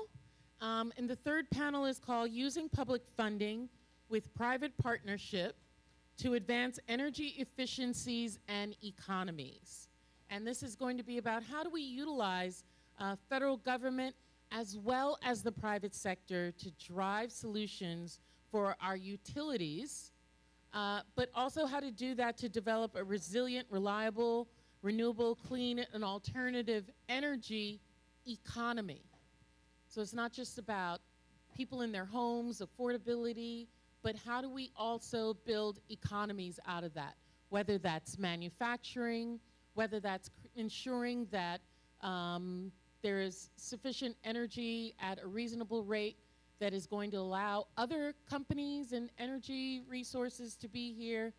And then also discussing some of the new technologies that's available, as well as the federal resources that have been made available under the Biden-Harris administration that can support this. So I have several individuals with us. USDA could not be with us. It appears that a number of the individuals who were coming from USDA are not feeling well. So out of abundance of caution, they're not going to be here with us. But we have from the Virgin Islands Energy Office, Director Kyle Fleming. From the Department of Energy, Pete Gingras, who's the Senior Project Manager. Department of Energy, Dan Cross-Call, who's a Senior Consultant with their Loan Programs Office. And then from the Environmental Protection Agency, Carmen Guerra Perez, who's the Director of the Caribbean Environmental Protection Division. So I think the first question is kind of a level set for the people who are here to talk about the kinds of things in the energy sector that your office has authorization or responsibility and sees as its mission and vision, and how that relates to here in the Virgin Islands. Kyle, you're up first. Perfect. Good morning, everyone. And thank you, Delegate Plaza, for this opportunity. It's certainly been an active week of highlighting the energy initiatives and agenda of the territory. And I think from the Energy Office standpoint, we sit in a very unique place here in the territory where, as the administrator of a number of federal funds, I think I choose the example yesterday, when I started this role 5 years ago, we had approximately $2 million of federal dollars in the Energy Office coffers that we were managing for incentive programs for energy efficiency. As of June of this year, our last record, we have approximately $162 million of management, of funds that we've applied for and are actively managing or awaiting obligations to begin management of. As an exponential growth in resources that touch everything from energy efficiency, renewable energy, to transportation, electrification. And from the Energy Office standpoint, being able to identify the strategic measures in which we can deploy programs that either bring down the cost of electricity, make adoption of innovation more accessible to the community. You know, we have the position of looking at the distributed energy side much more actively than the central side that the utility does, but we still have to work collaboratively because every one of our community members that we touch with any of our programs are also customers of the utility. So we have a very unique middle ground in between where we're designing programs that create a better customer experience from the utility standpoint as well, and it allows us to actually work closely with the utility to maximize the benefit of those programs as well. What's your vision? Oh, my vision from the Energy Office standpoint is to generate a far more accessible and, actually I'll take a step back on that. My real vision is for our community to not have to think about energy as much as they do. Right now, it is at the forefront of everybody's mind constantly. It affects the way people think about their decision making, whether it be business investments, whether it be how they want to design their home. And while it is a critical part of their life, I think about I use the Iceland model often, because they've been able to maximize their geothermal resources for energy generation so effectively, they can think about developing their economy, they can think about how they attract more demand and tourism in their space, and can grow without this concern always looming behind them. And that's really where I want to be from an energy leader standpoint, is making it less present and a day-to-day thought process of everyone in the community. Carmen? Well, first and foremost, Congresswoman, thank you for the invitation. At the same time, I want to recognize, to make sure that everyone takes advantage, that we have a number of EPA colleagues participating here, and I want them quickly to stand up. They work from EPA here in St. Croix. Zeno Bain, who works in our disaster recovery efforts.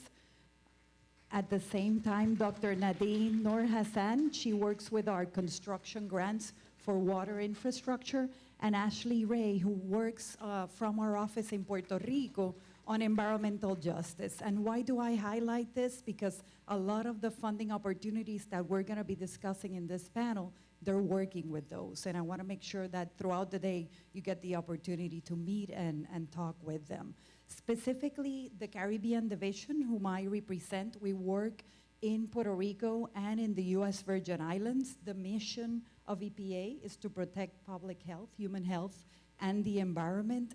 And I must say that as sister islands, we share a lot of the energy challenges that the USVI has been facing. But at the same time, the opportunities and the immense opportunities that are out there as part of all the federal funding that's available. As in the USVI, there's a sole utility provider. This sole utility provider has frequent outages that we've been hearing from St. Croix, St. John, and St. Thomas. So there's an unreliable service. The same thing with energy cost. The USVI is the highest cost for energy in the United States. Puerto Rico, it's soon, it's close behind. The issues with the financial and fiscal crisis, but at the same time, the incredible opportunities that are out there through disaster recovery funding, through the bipartisan infrastructure law, and the Inflation Reduction Act. So EPA has an enforcement role. We're an agency of science and law. So we have an obligation to work at the federal level, but also with our local counterparts for programs that have been delegated for the local government. In this case, it's mainly the USVI Department of Planning and Natural Resources for permitting components, for enforcement, and for technical assistance and compliance assistance. But an area that EPA also manages, which is really important, is our different grant programs. And we will be discussing today a number of the grants that we have been working with the VI Office of Energy, Energy Office, with Kyle and his team, which had been really instrumental as part of the Inflation Reduction Act. For example, $500,000 to do energy visioning planning with climate change as a critical component within climate justice and energy justice, but also $62.5 million through the Inflation Reduction Act Solar for All program to install distributed solar and energy backups at disadvantaged communities throughout the Virgin Islands. So there's a component for planning, which is so essential, but at the same time, a component for implementation, which is key moving forward. Pete? Well, good morning, all, and thank you, Congresswoman, for inviting the Department of Energy to share with you guys today. Let me just level set a little bit here. Dan and I represent 2 offices within the Department of Energy. I think everyone knows that's a very large agency with 17,000 employees and an annual budget of about $32 billion. So we are here to talk a little bit about maybe how our offices are on the deployment side of things. Certainly the Department of Energy funds a number of R&D activities for different technologies, and we're happy to connect anyone if they're interested in those with some colleagues across the country. But we're really focused on the deployment of solutions. So within that, I work for an office called the Grid Deployment Office, where we are really focused on modernizing the electric grid. We're interested in developing and deploying solutions to enhance the resiliency of the electric grid. So a lot of that is in the CONUS, right? We understand that there's challenges there. But this is a different context when we talk about island grids. You don't have regional markets to tap into. And so it's quite important that we think about this. We all know the challenges with the grid here today and the state of it, the rolling blackouts and the outages. And so we have one grant provision through Director Fleming's office that's really focused on enhancing the resilience of the grid. Those funds will potentially flow to the Water and Power Authority for different solutions that they think would help to ensure that that grid becomes a little bit more reliable. I will say too that we also have some wraparound technical assistance that is really additive to those funds. So it's to help the territory and local partners think about how do you actually deploy those funds and what makes the most sense. So really interested to have this discussion again, and I'll turn it over to Dan to talk a little bit about the Loan Program Office. Great, thank you, Pete. Yeah, again, very good to be here. This is a great, important conversation that I'm seeing unfolding yesterday and today and over this week. So as Pete set up very nicely, in my case, I work in the Loan Programs Office at the Department of Energy. And so just a little bit about LPO, and then we'll get into it through the discussion. But LPO was created in 2005 and has operated since that time, initially and primarily through that period for the purpose of investment in new innovative energy technologies, but importantly ones that are proven and demonstrated and but commercially viable. And LPO considers itself the bridge to bankability is a term we use. So what that looks like is taking those technologies that have been demonstrated in the lab and through demonstration projects and then scaling them up.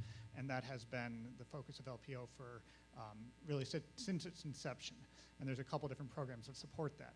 With the passage of the Inflation Reduction Act in 2022, the authority was expanded in a couple areas, and that includes the focus of my work, which is energy infrastructure reinvestment, Section 1706 or EIR. And so a number of us are devoted to this new large loan authority where in fact it doesn't necessarily have to be an innovative technology, but instead reinvestment in the nation's energy infrastructure. And that can look like a number of different things, and we have some eligibility criteria for what that is. But it can be investment in the grid, replacement of power plants, or enablement of operating infrastructure to reduce its greenhouse gases. Very importantly, and I can revisit this through remarks here, but we are the Loan Programs Office, and that's what distinguishes LPO from other funding sources and resources in the Department of Energy and across federal government. So everything we look at has to demonstrate financial and technical viability with the prospect of repayment, and in that respect we operate like a commercial bank, but supporting projects that might, for a variety of reasons, might not otherwise have bankability in the commercial lending sector. Can you say the size of the typical size of loans? Because I think that kind of sets the pace for what people think about with these projects. Yeah, that's a great point. LPO tends to lend to projects that are over $100 million in size, and in fact, the average loan can be $1 billion and more in a lot of cases. It looks like many different things because, as I said, historically it's been more of a project finance lending office to manufacturing facilities, or 10, 15 years ago, some of the first commercial scale wind and solar projects in the mainland US. And that $100 million threshold generally remains the minimum. And that's related to some of the costs of financing, of obtaining a loan for the diligence that projects need to go through. So this is more for like, in the Virgin Islands, this would be huge manufacturing projects that maybe some developers and the government of the Virgin Islands were looking for that bridge loaning to be able to get it moving. Yeah, that's right. It could be manufacturing. LPO has a lot of experience with that. I think here it can be that, but what I would imagine is in clean energy generation projects, and you can put together a few projects in some cases to create a portfolio that gets to that size. It can also be investment in oil and gas and fossil fuel refining and facilities of that nature, but for the repurposing of those to achieve greenhouse gas reductions, whether it's for biofuels or other reduction, clean energy investments that repurpose infrastructure toward the clean energy future.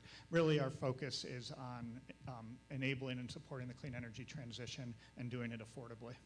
So if we were to become like a transshipment for LNG to the Eastern Caribbean from the United States, that would be part of a project like that. We would have to take a close look at that because Congress gave us a statute that says it needs to enable greenhouse gas reductions. And so we have a technical team that would look at those questions. Or to creating part of the renaissance to solar fields for solar production and battery production. That would be something that you would look at. Yes, absolutely. Okay. So thank you guys for talking about what your organizations do, your thoughts on, what I want to turn now on, your thoughts on where the Virgin Islands is and how your agency supports that. I'm going to skip Kyle because I thought what he said was very just profound, was how do we make energy not a primary issue anymore in the Virgin Islands, and how do you three, as federal partners, help agencies like the Energy Office, WAPA, even the building, right? FEMA and our Virgin Islands Housing Finance Authority as it's building affordable housing or public housing. How do you engage with those? Don't be shy. Yeah, thank you. So one of the things that I just wanted to mention, one of the hats that I wear here is, and we've heard a little bit from the previous panels, is the federal interagency collaboration. We have some great relationships with our partners, FEMA and HUD, EPA, USDA, and I think really it's about how does the Department of Energy support the deployment of some of their critical funds. Oftentimes the Department of Energy isn't really that big of a funder when we talk about this stuff, but we have access to 17 world-class national labs that have experts that can help us look at how we deploy all these dollars. When we think about the modeling and analysis that needs to accompany the use of these funds and the strategic deployment of it. You didn't want to hear the strategic deployment part, did you? That is really our bread and butter. And so I think that Director Jones on the previous panel really mentioned something that was important, that we are here to serve you all, but you all need to take advantage of the opportunity. We can ask and we can ask and we can coordinate all the resources there, but if there's not a willingness on the local side to take advantage of it, it becomes a wasted opportunity. And so again, we are really working with other interagency partners to support the deployment of those dollars, at least in the energy infrastructure sector, and help think about the technical challenges with deploying those resources and those projects. So that's what we have to offer, and we continue to work across the aisle to ensure that the rebuilding process here is done in a collaborative, strategic fashion. Okay, and EPA? So there are a number of areas that EPAs provide support. I talked at the beginning the funding that's currently been providing to the Energy Office, which I think is essential because planning is key in order to move forward as the USVI transitions to renewable energy and other alternatives. And then at the same time, the implementation component. So the Inflation Reduction Act through the Greenhouse Gas Reduction Funds provides for the Solar for All program, that $62.5 million program for installation of solar panels and battery backups at disadvantaged communities. At the same time, it also allows for what's called the Clean Communities Accelerator, and it's providing funding, specifically it's a $1.9 billion to an entity known as Inclusive, who's working with 4 credit unions in the USVI. I think it's from 3 to 4 credit unions in the USVI to provide loan assistance, be it through low interest loans or no interest loans and zero principal for solar energy and renewable energy. So there's also that access for opportunities to have at the residential commercial level alternative energy sources. And we could provide additional information because some of these programs are just starting to be implemented. They're starting in October 2024. And then at the same time, I would add that there's other opportunities for some traditional EPA programs that have been established for many years, like the Brownfields Redevelopment Program. EPA has funding for planning, for assessments to understand if properties are contaminated, if properties are abandoned, but they might have lead, asbestos, and other conditions that do not merit for their redevelopment. There's funding to do the assessment and at the same time the cleanup. There's funding for workforce development, because that's a key component, having the workforce locally on environmental trades, removal of mold, removal of lead, removal of asbestos, as in many other areas. Previously, we were talking about opportunities at unused properties or contaminated properties, and the Brownfields program of EPA can be a great complement to the programs that Kyle and his team are implementing for specific projects, may them be either industrial or large scale, or at the same time smaller scale, because the Brownfields programs can work at a specific large area, but also at a residential or a specific commercial property. So there's a lot of opportunities through the Brownfields program. And I would say again also the technical assistance, and I know Derval from FEMA previously mentioned the technical assistance that EPA can provide. So we have what's called IPAs, interpersonal agreements, assigning staff from EPA at local agencies. We have these collaborations with the Department of DPNR, Planning and Natural Resources. We're working with one with the Waste Management Authority. So those are opportunities that are also available to provide assistance to the local government as part of the different projects that we manage. I was just going to say, you know, you talked about brownfields, right? And my ears perked up because this is a great example of federal collaboration. We've done some studies and analysis in Puerto Rico where we've used the National Renewable Energy Lab to look at the renewable energy potential for certain brownfield sites in Puerto Rico. Land is of a premium here, so this is an opportunity where we potentially could leverage what's already been done and share with local stakeholders here to be additive, to accelerate the opportunities there. And I think a study as the one that the National Renewable Energy Lab, NREL from the Department of Energy conducted in Puerto Rico could be replicated in the USVI. Hundreds of properties that are brownfields in Puerto Rico, closed landfills, Superfund sites, they can be used and reused for solar energy or other types of energy sources, renewable energy sources that might be of interest to the local government and the local communities. One additional thing that I think it's really important, it's also projects that are not only funded to the local government, but directly to communities and environmental non-government organizations or economic development organizations, specifically the community change grants. And those grants are open at this moment. There's two tiers, one that goes from $1 million to $3 million, and the other one from $10 to $20 million. And it could be for different projects focused on climate justice and environmental justice. Our team that's here has more information on that, so please reach out to them. The deadline to submit these projects is November 21st.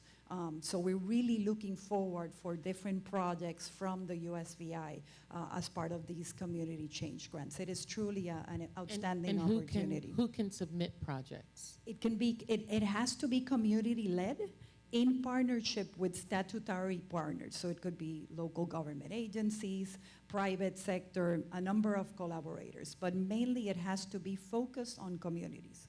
So I see some of our nonprofits that are here. This is something that they could be leading. Definitely so, and we know they've participated in our Grand Summits. We've been doing Grand Summits workshops to assure that community groups, NGOs, not only did I drop the mic before I started, now it's NGOs, different sectors, because there's also opportunities for academia. Again, there's the collaboration component is essential for these community change grants that are due in November. Yeah, I was going to add one thing relative to the Solar for All, but then also to the Community Change Grant, which you just mentioned, which has been, from the Energy Office standpoint, we've also been trying to identify ways where we can help support, specifically on the EPA grants. Our successful award for Solar for All came in partnership with grant writers that were very, very instrumental in being able to package and really help us craft an effective narrative for support and successful recognition and consideration of our awards. And so we've been also trying to identify how we can support some of the community change and nonprofits that are also seeking EPA funding to ensure that the likelihood for a successful proposal is heightened with kind of proven experience on that front. To the Solar for All, I guess one of the real world examples I think of from our standpoint, how that's having very tangible impacts on how we think about the impacts we have in the territory. You know, prior to being able to apply for Solar for All, we had developed a program with ARA funds from 2010 for an on-bill solar and battery financing program that was only a little over $2 million that could only touch 80 households, that could only touch about 80 households across the territory. We spent a lot of time trying to design a program that we knew would have limited reach, whereas the Solar for All has generated a completely different ceiling for the opportunity of impact. So we can now dream much bigger on a program that we were designing, knowing that we could only touch so many. Now we can take a foundation of knowledge that we've learned at that level and immediately have an outlet to extend that reach to far more reaches of the territory. So just in a year turnaround of developing one program and it being able to be funded to transform the foundation of that and have a further reach is a very real time, I think, tangible result of what we've seen the Inflation Reduction Act present for us in opportunities. I know that there are also tax credits that are available in the Inflation Reduction Act, right? So it's not just about giving grants. Can you talk a little bit? I know that's not your area, but if you can talk a little bit about that?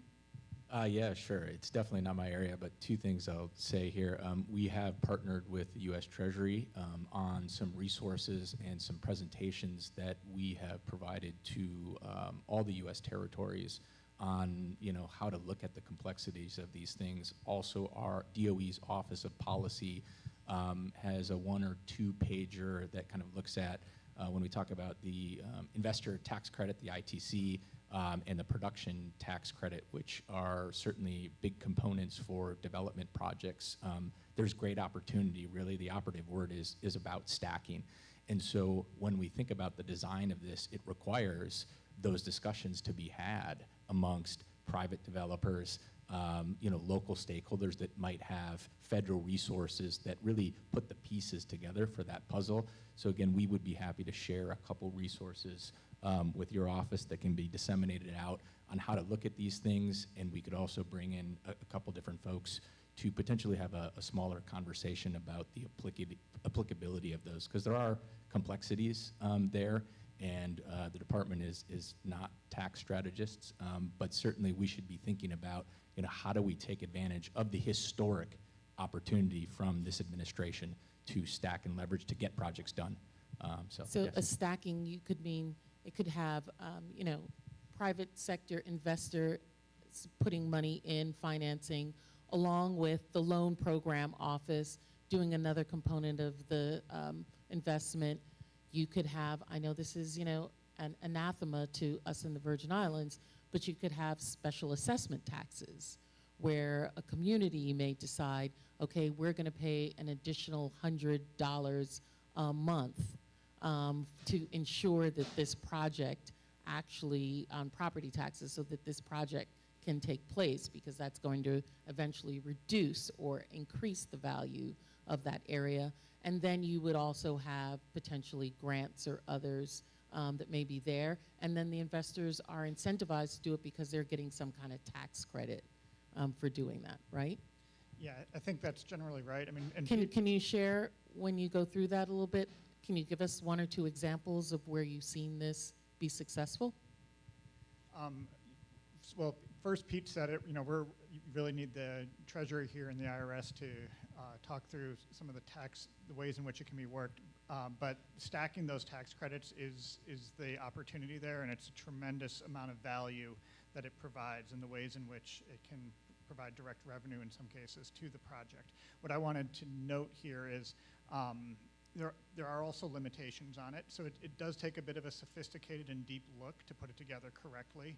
In the case of the Loan Programs Office, we have something called a federal support restriction, which limits our ability to lend to projects that are receiving other federal dollars. The exception to that is the tax credits. So in fact, where a project benefits from, whether it's the solar tax credit or some other benefits, that is compatible with an LPO loan. But a grant from whether it's the Department of Energy, another Office of the Energy Department, or EPA or elsewhere, that's something that you just have to, you can't put together in the same project at the same time. That's something we work through. And you asked the question previously of how we kind of work with our applicants and beneficiaries. In our case, we are more commercially focused in a lot of cases, but utilities are a prime audience for LPO lending, and we have an outreach team of which I'm a part that really serves as client services and a bank in a lot of respects. So we're going to work hand in hand with our applicants to work through all of these questions and many more to figure out the applicability to put together a loan.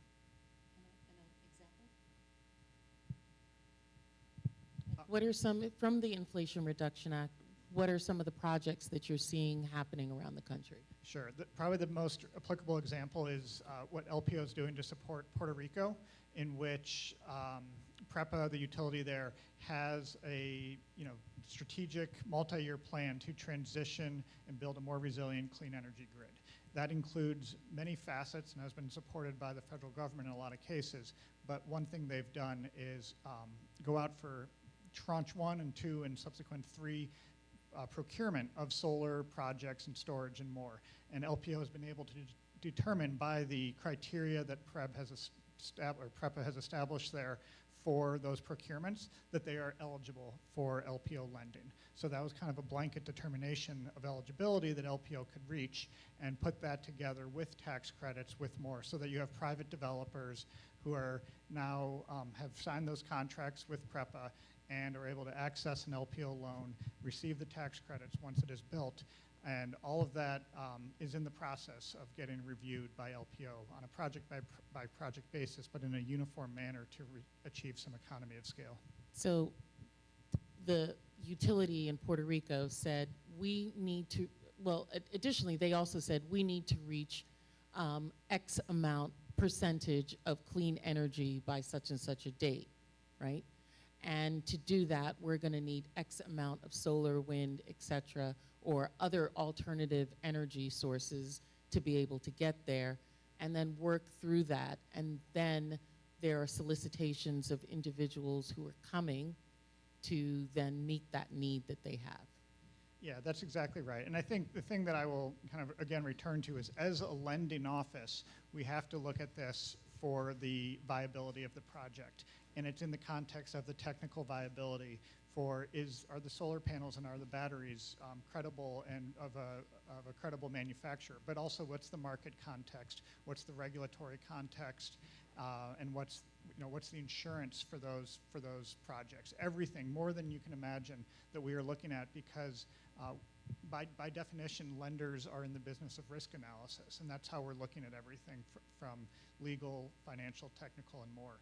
So it means a lot that, again, in the Puerto Rico context, and we can speak to the mainland cases as well, where we're looking at applications, but doing a deep level of scrutiny to have assurance of the prospect of repayment and the offtake for those projects. And we're looking at up to 30-year loans, so having the confidence that the contracts in place and everything else in place is a project that will repay the U.S. government. Yesterday, the Secretary of Energy talked about the mark that the President and then also other jurisdictions have made about we are going to reach this amount of alternative or clean energy by such and such a date. What is the administration's dates on that? And have you been in discussions with the Virgin Islands and the Energy Office about having similar milestones or visions to where we're going to meet that, and how, and assisting us in trying to get there? And then Kyle, you may want to add to that. I'll answer that narrowly and then hand the mic down the line. For LPO and this EIR loan authority that I support, there's actually it's a deadline by which this loan authority expires in September of 2026. So we're actually on a very tight timeline for receiving applications and doing this significant diligence and then committing our funding. The disbursement of those funds can go out till 2031, but we just have a deadline ourselves of, like I said, September of 2026 by which we need to commit. Now that's just one narrow loan authority, and that sits within other commitments and objectives of the president and more, which maybe others can speak to. Yeah, I would just add that it's similar to the EPA grant programs that we have a deadline for the use of those funds, and most of the grants are for 6 years, so it's by 2030 that the funds should be used. But there's specific goals that have been established at the local government level, and obviously EPA will provide support to that. In the case of Puerto Rico, it's to achieve 100% renewables by 2050 in the case of the USVI. Yeah, so I know this is a conversation we had yesterday in terms of kind of what the Virgin Islands benchmark is currently and the targets. So we don't have, whereas Puerto Rico already has that plan already in place, our most recent kind of statutory or mandate was a 60% reduction in fossil fuel consumption at the utility by 2025. That was set in 2013, 2014 timeline. Since then, we've done an integrated resource plan. The utility conducted an integrated resource plan about 4 or 5 years ago. But that was really looking at from a utility, very specific operation. Obviously, we only have one utility, so that does represent the mix pretty accurately. Right now, being able to get to a point where we redefine that is critical. Part of one of the DOE grants that we were successful in receiving last year was a funding, I'll call it seed funding, to begin a Virgin Islands 100, similar to Puerto Rico, similar to Guam, even LA. That concept of the location and that 100 goal, trying to mirror some of those same planning strategies. We really looked at that as to begin to start that, so that way we can have an updated and realistic mark to set, and that's something that we're already receiving funds to begin. The implementation of it still needs to be underway, and to have an actual set target and date is yet to be defined, but something we're certainly actively working around and are already leveraging support from the federal partners to catalyze that activity. And hopefully in the coming months we'll have a firmer timetable on when those will be come to fruition. And those activities that Director Fleming is mentioning, I'll just say, are tremendously important when our offices look at what is happening here. I mean, in some cases, other parts of the Department of Energy and elsewhere in government can directly support the creation of those plans, like an integrated resource plan. But as it comes, down the path, and particularly into LPO's hands, seeing that level of coordination and intention, and just clarity that projects all line up toward a goal and the technical studies are there, is tremendously meaningful and important for us to understand the viability and of where a project could go.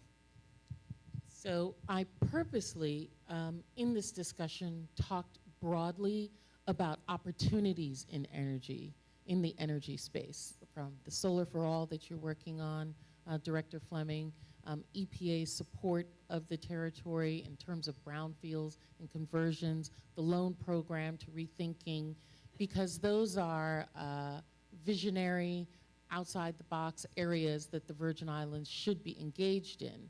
But going back to the comments that were made earlier, front and center in so many people's mind is, of course, our utility system. And I know that there are many people who are live stream listening. Those are ratepayers who that's their primary concern. And so I felt that we would probably need to have some discussion about that as well very quickly before we break for lunch. And so one of the things I wanted to really focus on was for EPA and the Department of Energy to talk about, one, what has been your engagement with the Virgin Islands utility system presently, and how you are working with them going forward to meet the goal of cost efficient, reasonably priced, reliable energy that is moving towards clean energy here in the Virgin Islands.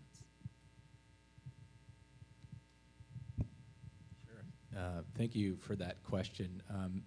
To date, most of the Department of Energy's engagement on this topic, again, has been through our interagency work, specifically with our partners in FEMA, where we have been providing some targeted, operative word, technical assistance to a number of different local stakeholders, and probably most notably is the Water and Power Authority. That has really focused on, a range of different activities, looking at, the stability of the system when you integrate renewable energy technologies, to engaging with other partners that are supporting the utility on a number of different initiatives. And I think where we have gotten to is we have a collaborative process. We have ongoing weekly conversations with consultants that are certainly supporting a number of the technical analyses that are needed by WAPA. It's a challenge for the utility to operate the grid on a day-to-day basis, and then think holistically about how do you actually transform the grid and execute on the billions and billions of dollars that are coming from federal agencies, most notably FEMA and HUD. So again, we continue to kind of support the underlying technical and feasibility analysis of some of the decisions that the utility needs to make when they think about the investments in modernizing the grid. Certainly, we want to see some of the new resources and the new technologies and then modernization of it happen. But that's a long-term play. So what other solutions exist for the utility? How can we think about that and arm them with the data and the analysis to then make those decisions that's supported and it's fact-based? And I think that's where the Department of Energy has been most recently engaged with the Water and Power Authority. Not to put Pete too much on the spot here, but to give one specific example of a conversation that we've been having a lot more, that's been gaining a lot more traction and maturity now, is looking at how we can, back to the distributed side, how we can start looking at the value of energy storage at the distributed level for the benefits of the entire grid. To date, I think most people here know the value of solar or understand net metering and how much credit they would get for the utility for injecting solar back from their home onto the system. But one of the things that we've been able to have very mature conversations with the DOE relative to is, well, if we have energy storage and these storage assets sitting around our system as well, what's the value of that and how can those systems be leveraged, maybe even more effectively than just the solar alone, to then create more overall grid resiliency for the system as a whole. Puerto Rico's doing this. It's happening all across the US, where they're looking at these resources. The same way we look at solar as a resource, this existing penetration of energy storage across our system is an existing resource that's under leveraged. Being able to understand the value of that resource, how we can turn that into meaningful programs that can then be bolster participation from the existing fleet of batteries to the growing fleet of batteries is already a conversation. So how would that practicably be applied here in the Virgin Islands? Yeah, so I guess the buzzword that I'll leave the audience here with is virtual power plants. If you are not familiar with that term already, it's really looking at taking an aggregate amount of resources, so not just one or two batteries. We're talking about hundreds in the Virgin Islands. There's literally thousands of batteries that already exist behind the meter. People in their homes. In their homes, in their businesses as well. They're connected to the grid. They have the ability to interact with the grid.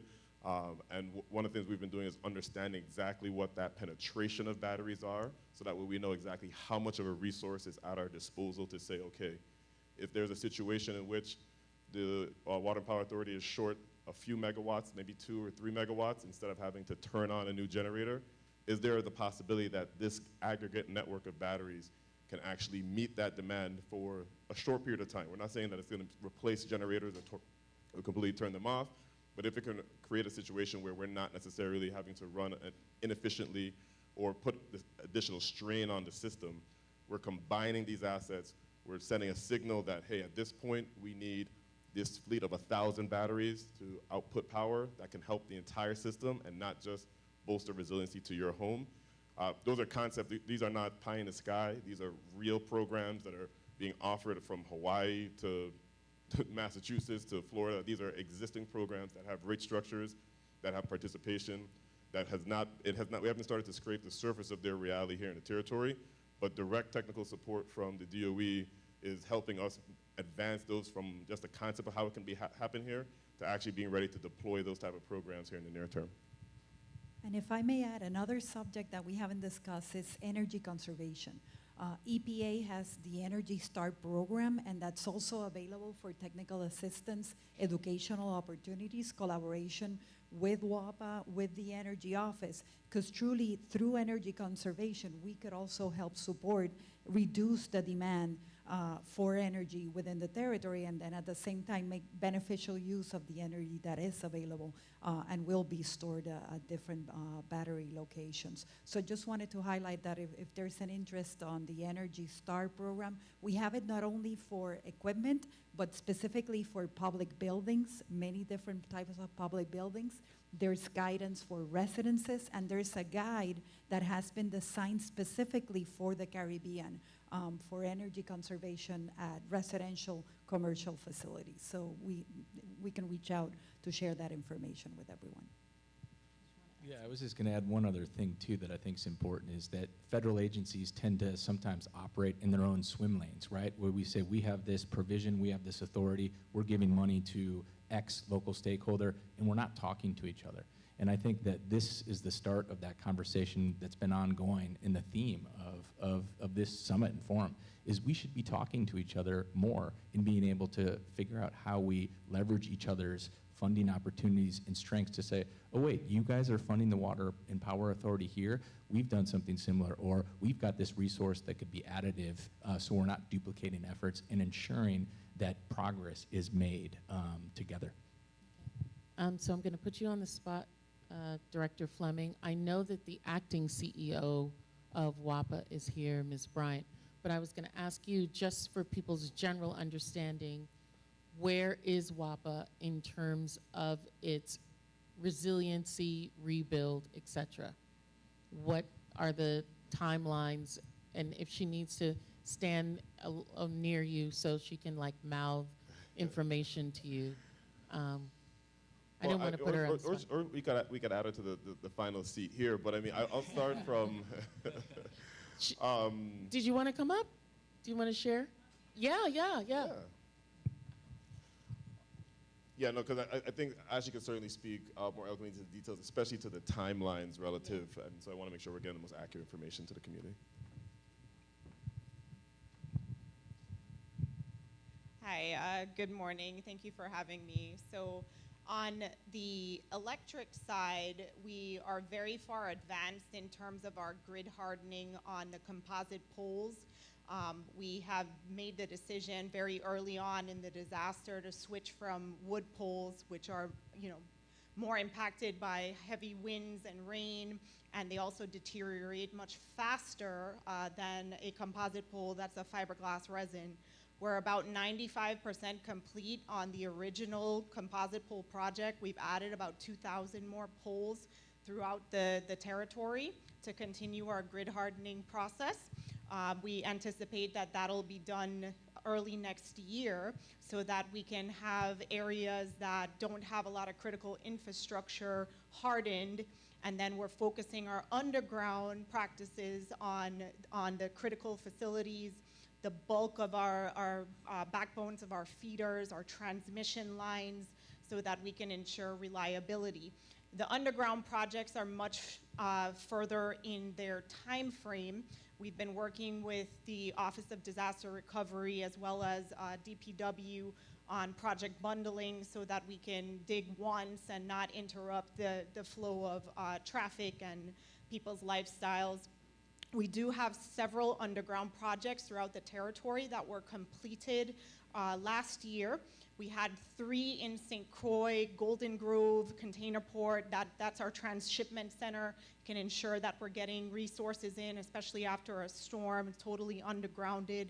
And then in the Midland area, we have a large project in Hannah's Rest that will extend out to the residential areas. We're phasing that project. It should be beginning in early next year to get the primaries underground, and then we'll extend out to the residential areas.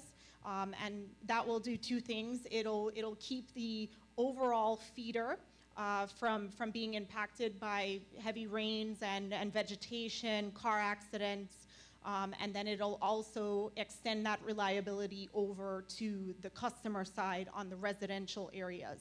There are also several projects in St. Thomas that are finishing the bid evaluation process. We have some projects that will extend out to some of our federal partners and connect to our submarine cable in Water Island to give us some resiliency, especially on the plant side in Randolph-Harley, so that we don't have interruptions on our station service. That's very important for the reliability of the entire district.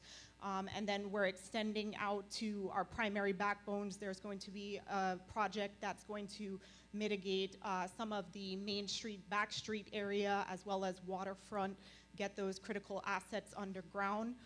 That should be starting early next year as well. The long-term plan for underground is really a 5-year process. We've been working extensively with FEMA to try to hybridize our mix and make sure our overall benefit cost analysis is where it needs to be, so that we can impact as many customers as possible. And during outages, the customer doesn't feel it as much. There's a plethora of grant sources that are available to WAPA.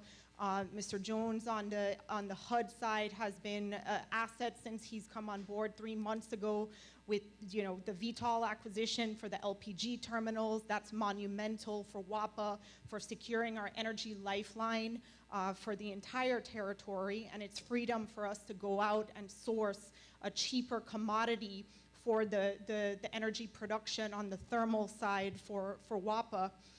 We also do have several federally funded microgrid projects, over $200 million in federally funded microgrids, one for St. Croix, one for St. Thomas.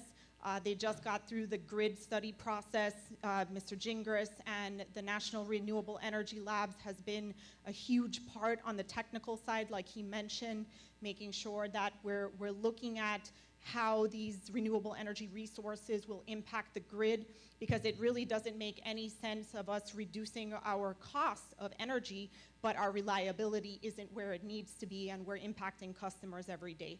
On the HUD side, we have $53 million in e-grid funds, and one of the things that we're looking at doing with the help of NREL and the labs is deploying strategically battery storage throughout our system.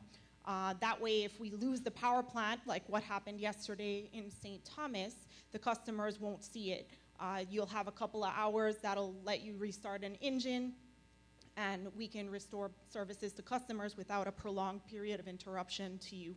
That should be underway early next year as well, and we're looking at that to be a very quick grab initiative where we can deploy batteries within 6 months. So a lot of activities going on. We have a lot of help from the labs, from DOE.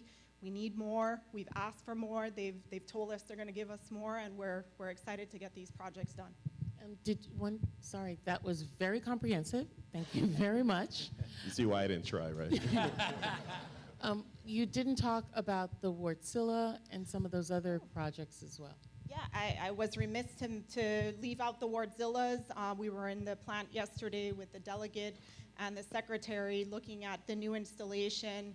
We are expecting Wartzillas to be online at the end of this year. They have remobilized starting this week. Their first initiative is going to begin working on the commissioning to complete the batteries. We have a 9 megawatt, 18 megawatt hour battery that's installed directly into our station service at the plant.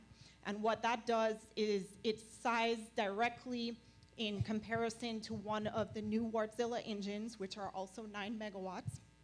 and that battery will offset the loss of a generator so that if we do lose a generating capacity, we can provide services to customers for a period of time. That'll allow us to restart that generator.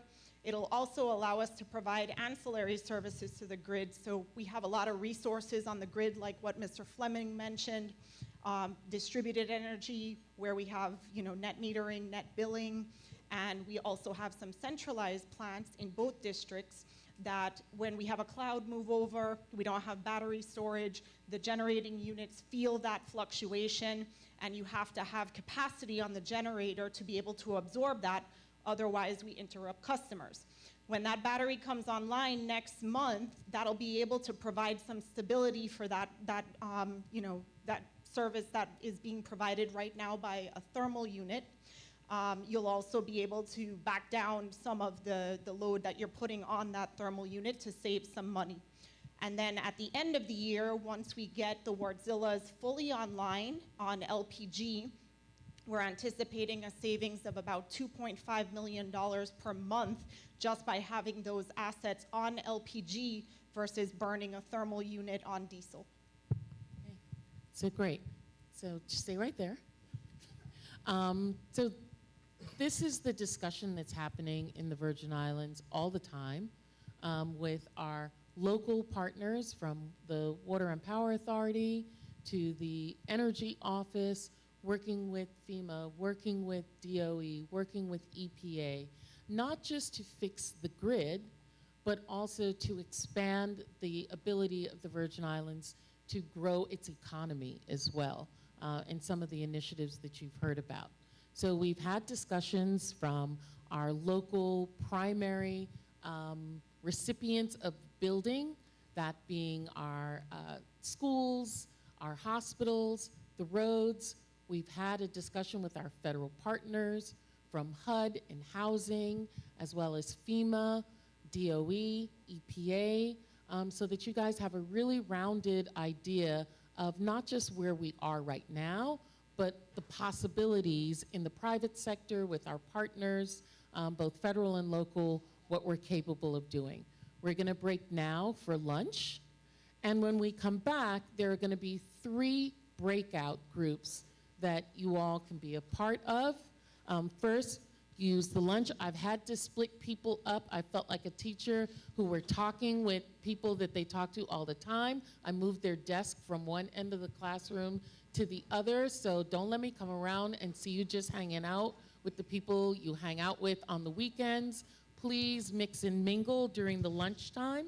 And then we're gonna have breakout. The first roundtable, which is gonna be led and directed by Director Adrian Williams-Octolin, is local project management challenges and timelines. That's a discussion of payment processes, industry best practices, solutions to funding and timeline issues for project launch, milestones and timely completions. The second roundtable is federal and local government policies, processes, and challenges. That's going to be moderated by Alicia Barnes, who's the Associate Managing Director at Witt O'Brien. That's a discussion of local and federal process issues in rebuilding and new development. And they're going to be looking for solutions that require action by potentially local legislature and executive branch and federal agencies. And then the third one is using public funding with private partnerships to advance energy efficiencies and economies, which will be moderated and led by Director Kyle Fleming from the Virgin Islands Energy Office. All right? So thank you guys so far.